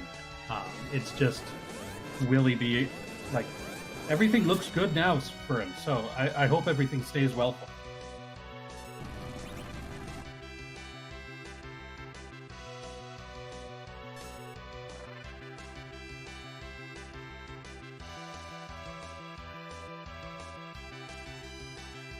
Oh yeah, I think El Frogamus should Should be dropping any here in a nuke or two, probably. This rhythm's still going pretty strong. He might be concerned about his number of star veils because he waited until after the. Looks like sometimes he's waiting until after the black hole, and it felt like he was a little slow here, so just hiding again to make sure that he doesn't die. Yep. At this point, you gotta play it safe. Have to.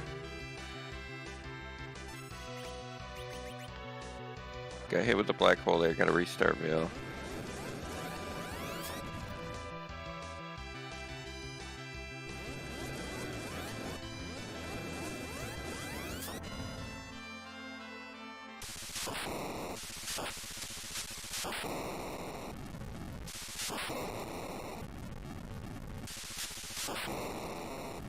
And there's the flash. Boom, there it is. GG. Big GG's to Jeebus there, winning this race in exciting fashion with the Edward strats on Zeramus. Well played for sure. Very nice. And that puts Jeebus in first place and the winner of this race. Official SRL time, I believe 1:43:20. Let's see if we can get him in here for an interview.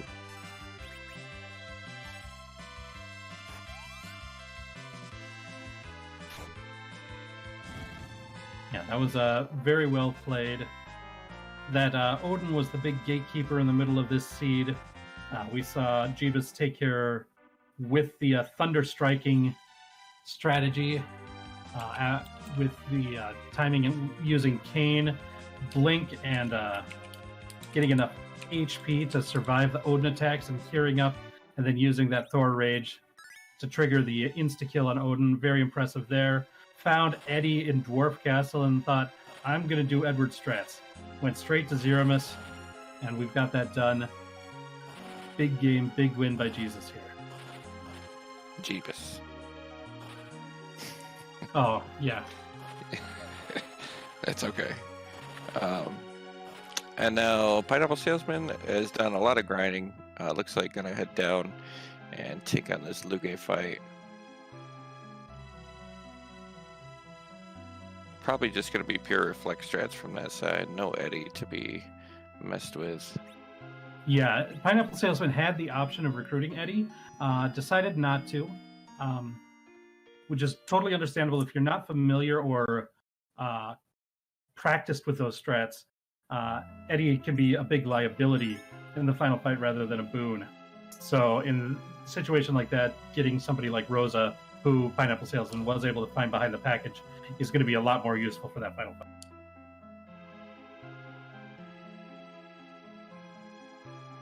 Oh yeah, definitely. And like you said, if you feel more comfortable with a certain character over another, then you just got to go for it. If you don't have the strats down, you got to use the strats that you know.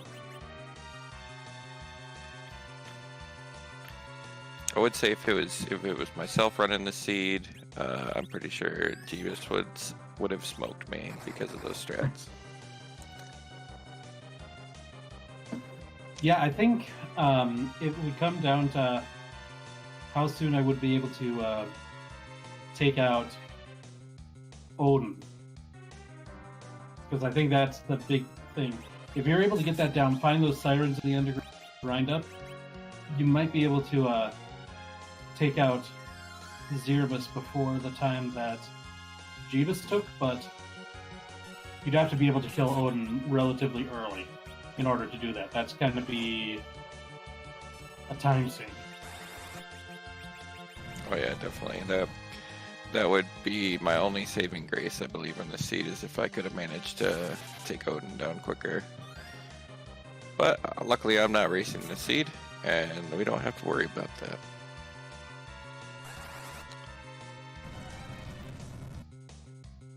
Pineapple Salesman more than ready for this Luge fight at this time.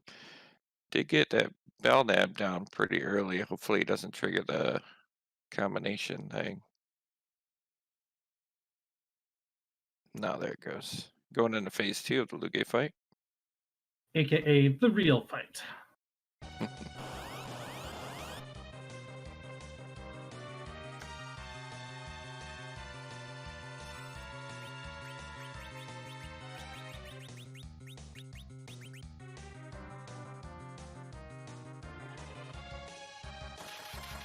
Oh, well, look at that. The Darkness Crystal was at Twin Harp, so if we did get to hear that sweet music, then we would have had more grind options.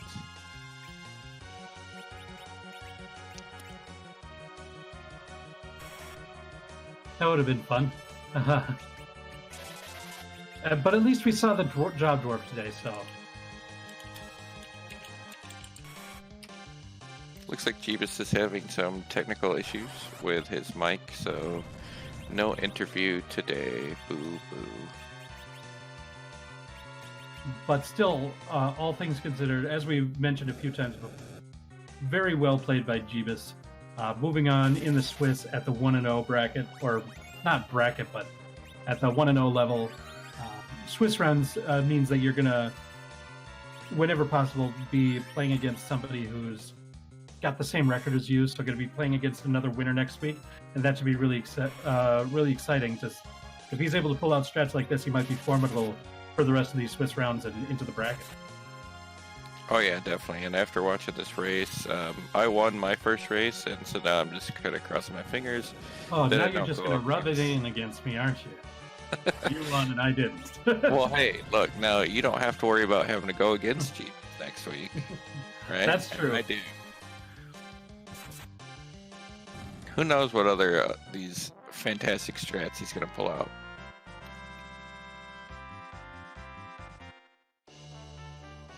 All right, and Pineapple Salesman now has defeated Dr. Luge and is now officially in go mode, going to get that final objective lit up and get that crystal in his inventory. Oh yeah, definitely. Not too far behind either, especially with the reflex strats. It should be not too bad of a Z fight, I don't think. I didn't see what levels he got to.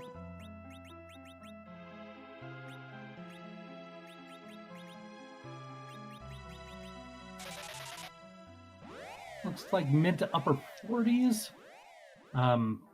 It's going to be shy of White and Nuke.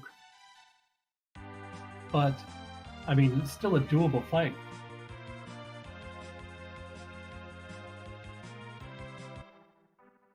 Yeah, I'd be interested to see if he goes for maybe those last few levels, but I mean, it's still going to take a while. Might be thinking about doing somebody else if he's going for a heal here. Otherwise, might be a slip of the mind forgetting that you get a free heal for the Zeramis fight. Definitely something that I've done before. Use a cabin right outside Toria before putting that bad. Oh, yeah. And yeah, it does look like that is the case going up towards Troya right now. Or not. Or yes. I mean, sometimes the air currents on the blue planet are pretty strong, blowing that airship around. That's right, especially when you open up a hole from the underground. Yeah, exactly.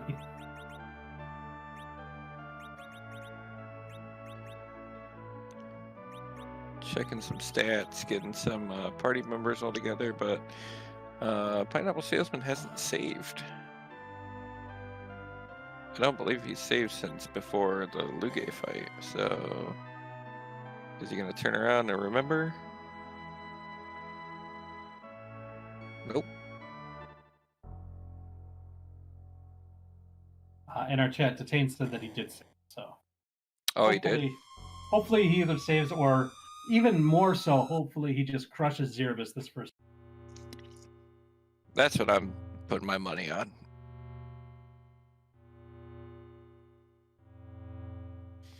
Reflex strats are fun.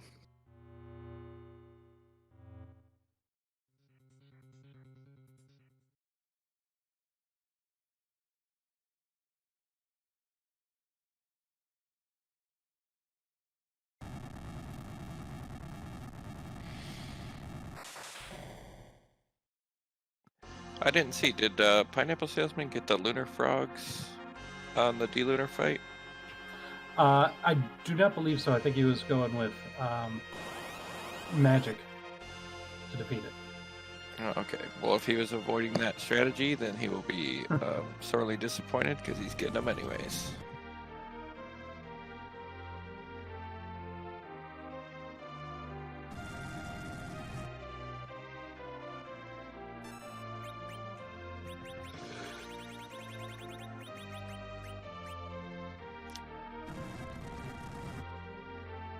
So looking at the HP going into this fight, looks like everybody's a little low. Kane will be able to survive an unnerfed Big Bang, and nobody else probably will. I'm thinking that this is going to be mostly a Kane Rosa fight, because I think with those low HP levels, there's a decent chance that most of these characters are going to end up being dead pretty soon. But Rosa can keep Kane and herself alive relatively easy, and Kane can just like berserk his way through most of the fight.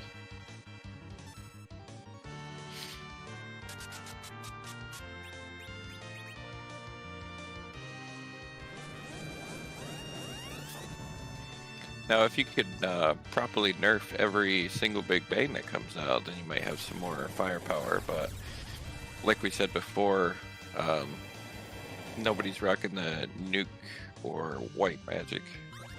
Right. I think if you wanted to go for the full reflect, you'd probably want to make sure you leveled up at least a couple of your mages to the point where they get that super high the nuke the white level. So we'll see what he goes for here. This forum's down right off the bat, taking a nap, throwing a Star Veil up on Rydia.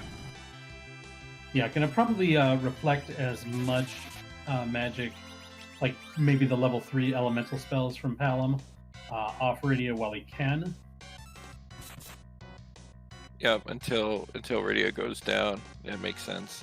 Also did do a bluff on Palom to get a little extra magic damage, but it might not be able to cast it in time because that shake already happened.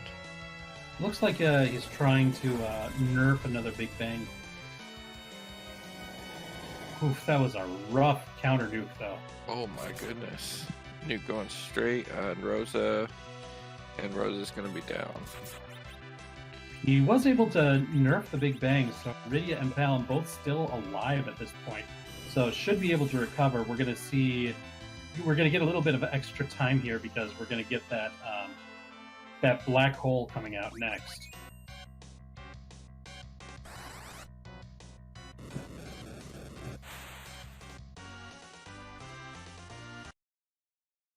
So I wonder if that's going to be the main strategy. Oof. Is going to be trying to nerf as many Big Bangs as possible. Ooh, and there's the reset. Yeah, Didn't like the way that started. That was a rough RNG, rough little bit of everything on that one. Yeah, I think just testing out the anchors a little bit. I think Rydia at 28 might be the best option that you got there, because 28 is a pretty good level for how fast Zeramus is.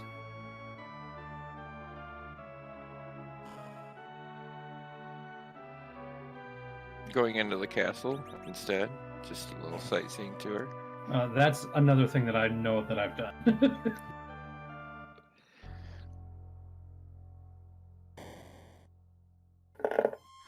So gonna give it another shot. Probably the same type of strats. Yeah, I wouldn't be surprised. Did you see how much damage Kane was doing? Just shy of 2,000 a hit. With berserking, that will cut down the damage pretty quickly. If you can supplement with a few level 3 elemental spells up Palom or Rydia, that can really be a not like the most efficient hybrid strat, but definitely a serviceable one. Oh yeah. Like I said in the very beginning when we started the seed, all you need is that white mage and Kane, and you can actually get it done. So we got an even better white mage in Kane right now.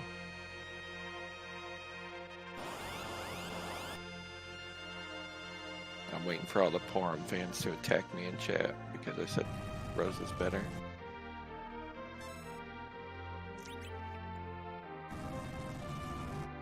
Well, I mean, they're both better at different things. Like, if you're trying to cast Twin at the beginning of the game, Rosa's not going to help you out very much.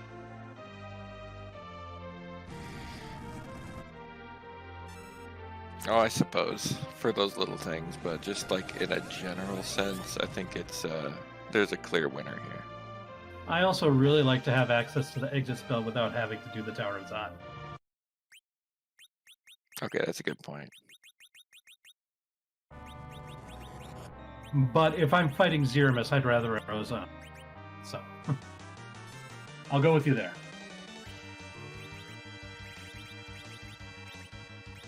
And we've got the Lunar Frog up and ready to go.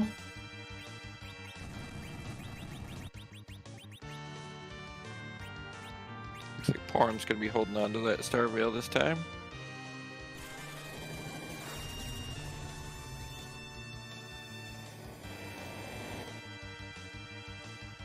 Oof. Not able to get that. Like, this is if you're not perfectly ready with your agility anchoring. This, look how fast that Zeramis is. That is Goodness. blazing fast. I didn't see the actual agility on that, the anchor there. I think Palom's at about 22, 23.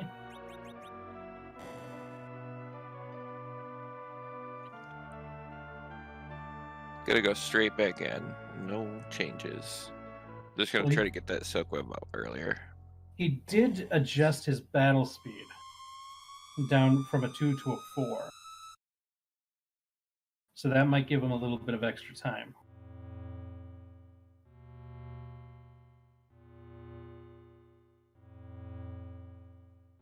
And you can throw that that first Silk Web, you can throw that out as soon as Zeramis changes form. Only the first one. You don't have to wait for the shake. Right. You don't have to wait for the shake, but there is a slight window right after the transform where he won't be hit with anything. And so you do need to wait a tick or so that you can actually hit him with the Silk Web. But yeah, it can be before the shake without a doubt. I usually get the Silk Web ready and then wait till the name changes and then like count to 2 and then send it. Yeah, something like that is what you need to do to make sure that it hits. Especially if you only have one Silk Web and you miss with it, and it's like, well, I guess I'm just dead now.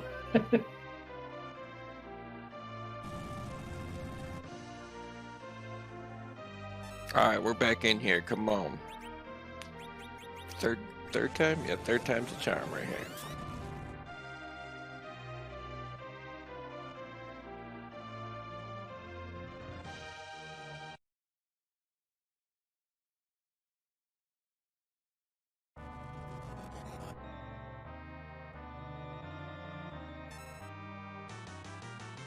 Grr.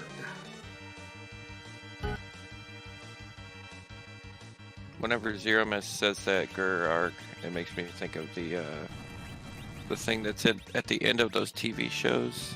There's the one company that makes them.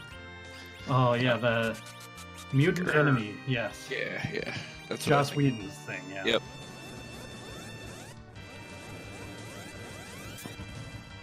All right, we got that Silk Web and it hit. So this, the first Big Bang is going to be successfully used. It gets the bonus of having the counter nuke hit the person with the reflect on. So that's just gravy there. I love that when that happens. That's like the best thing. So Nerf Big Bang coming out. Should keep everybody up on this one, yeah. Yeah, now we can get those Fire 3s reflected properly. We should be able to probably Zerk up, back us on Kane. Probably a Cure 4 from Rosa. Yep. and maybe an item to cure Rosa from Forum. That's my guess. We'll see what happens.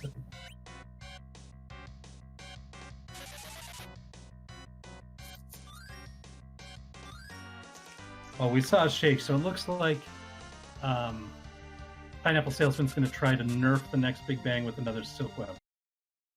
Oh, forfeited. Oh, did he? Yeah. Yeah, he forfeited. It doesn't. Oh, yeah, it does give a timestamp, doesn't it? 21:05. So. Yeah, Oh, about we're back. 15 minutes ago. Whoa.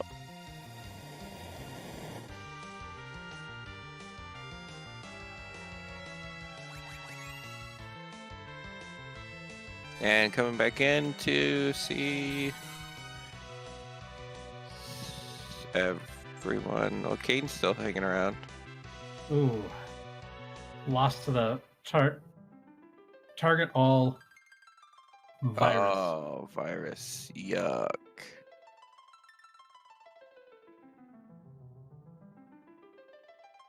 Nasty. And it looks like Pineapple Salesman has forfeited this race. Yeah, after seeing that Jeebus had finished about 15 minutes earlier and having that tough time against Zeramus, that's completely understandable. Really, I think the most impressive thing that we saw from Pineapple Salesman in this was his ability to brute force through that Odin at relatively low levels. That was really impressive to see. Oh yeah, it was definitely a good race. Like, almost the whole first half of it was neck and neck. We even saw him in sync at a few points. Yeah. Odin was the big determining factor, and even after Odin, it was only a few minutes difference. Yeah, there was definitely depending on how well the grind and everything went, and how successful Jeebus was going to be at that Edward strat, it really could have gone either way. So really going to be exciting to see how well Pineapple Salesman does in the next round. He might face me, in which case he'll probably get a pretty easy win. Quit being so down on yourself, Rex. I'm trying to be humble.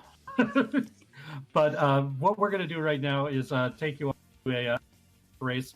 We're going to go and see the race between Inveneral and Demarin. And so hopefully that you'll enjoy that. Before we go, just want to once again give thanks to our restreamer Baka Shinobi, our tracker Dathis, and of course my co-commentator Lofaz. And don't forget Rex Raoul, the humblest of commentators over here. Thank you guys for watching, and make sure you tune into the Free Enterprise channel for more of this Fabul Gauntlet coming up in the rest of the week and onwards. Yeah, and I am definitely the most humble. Everybody have a good night.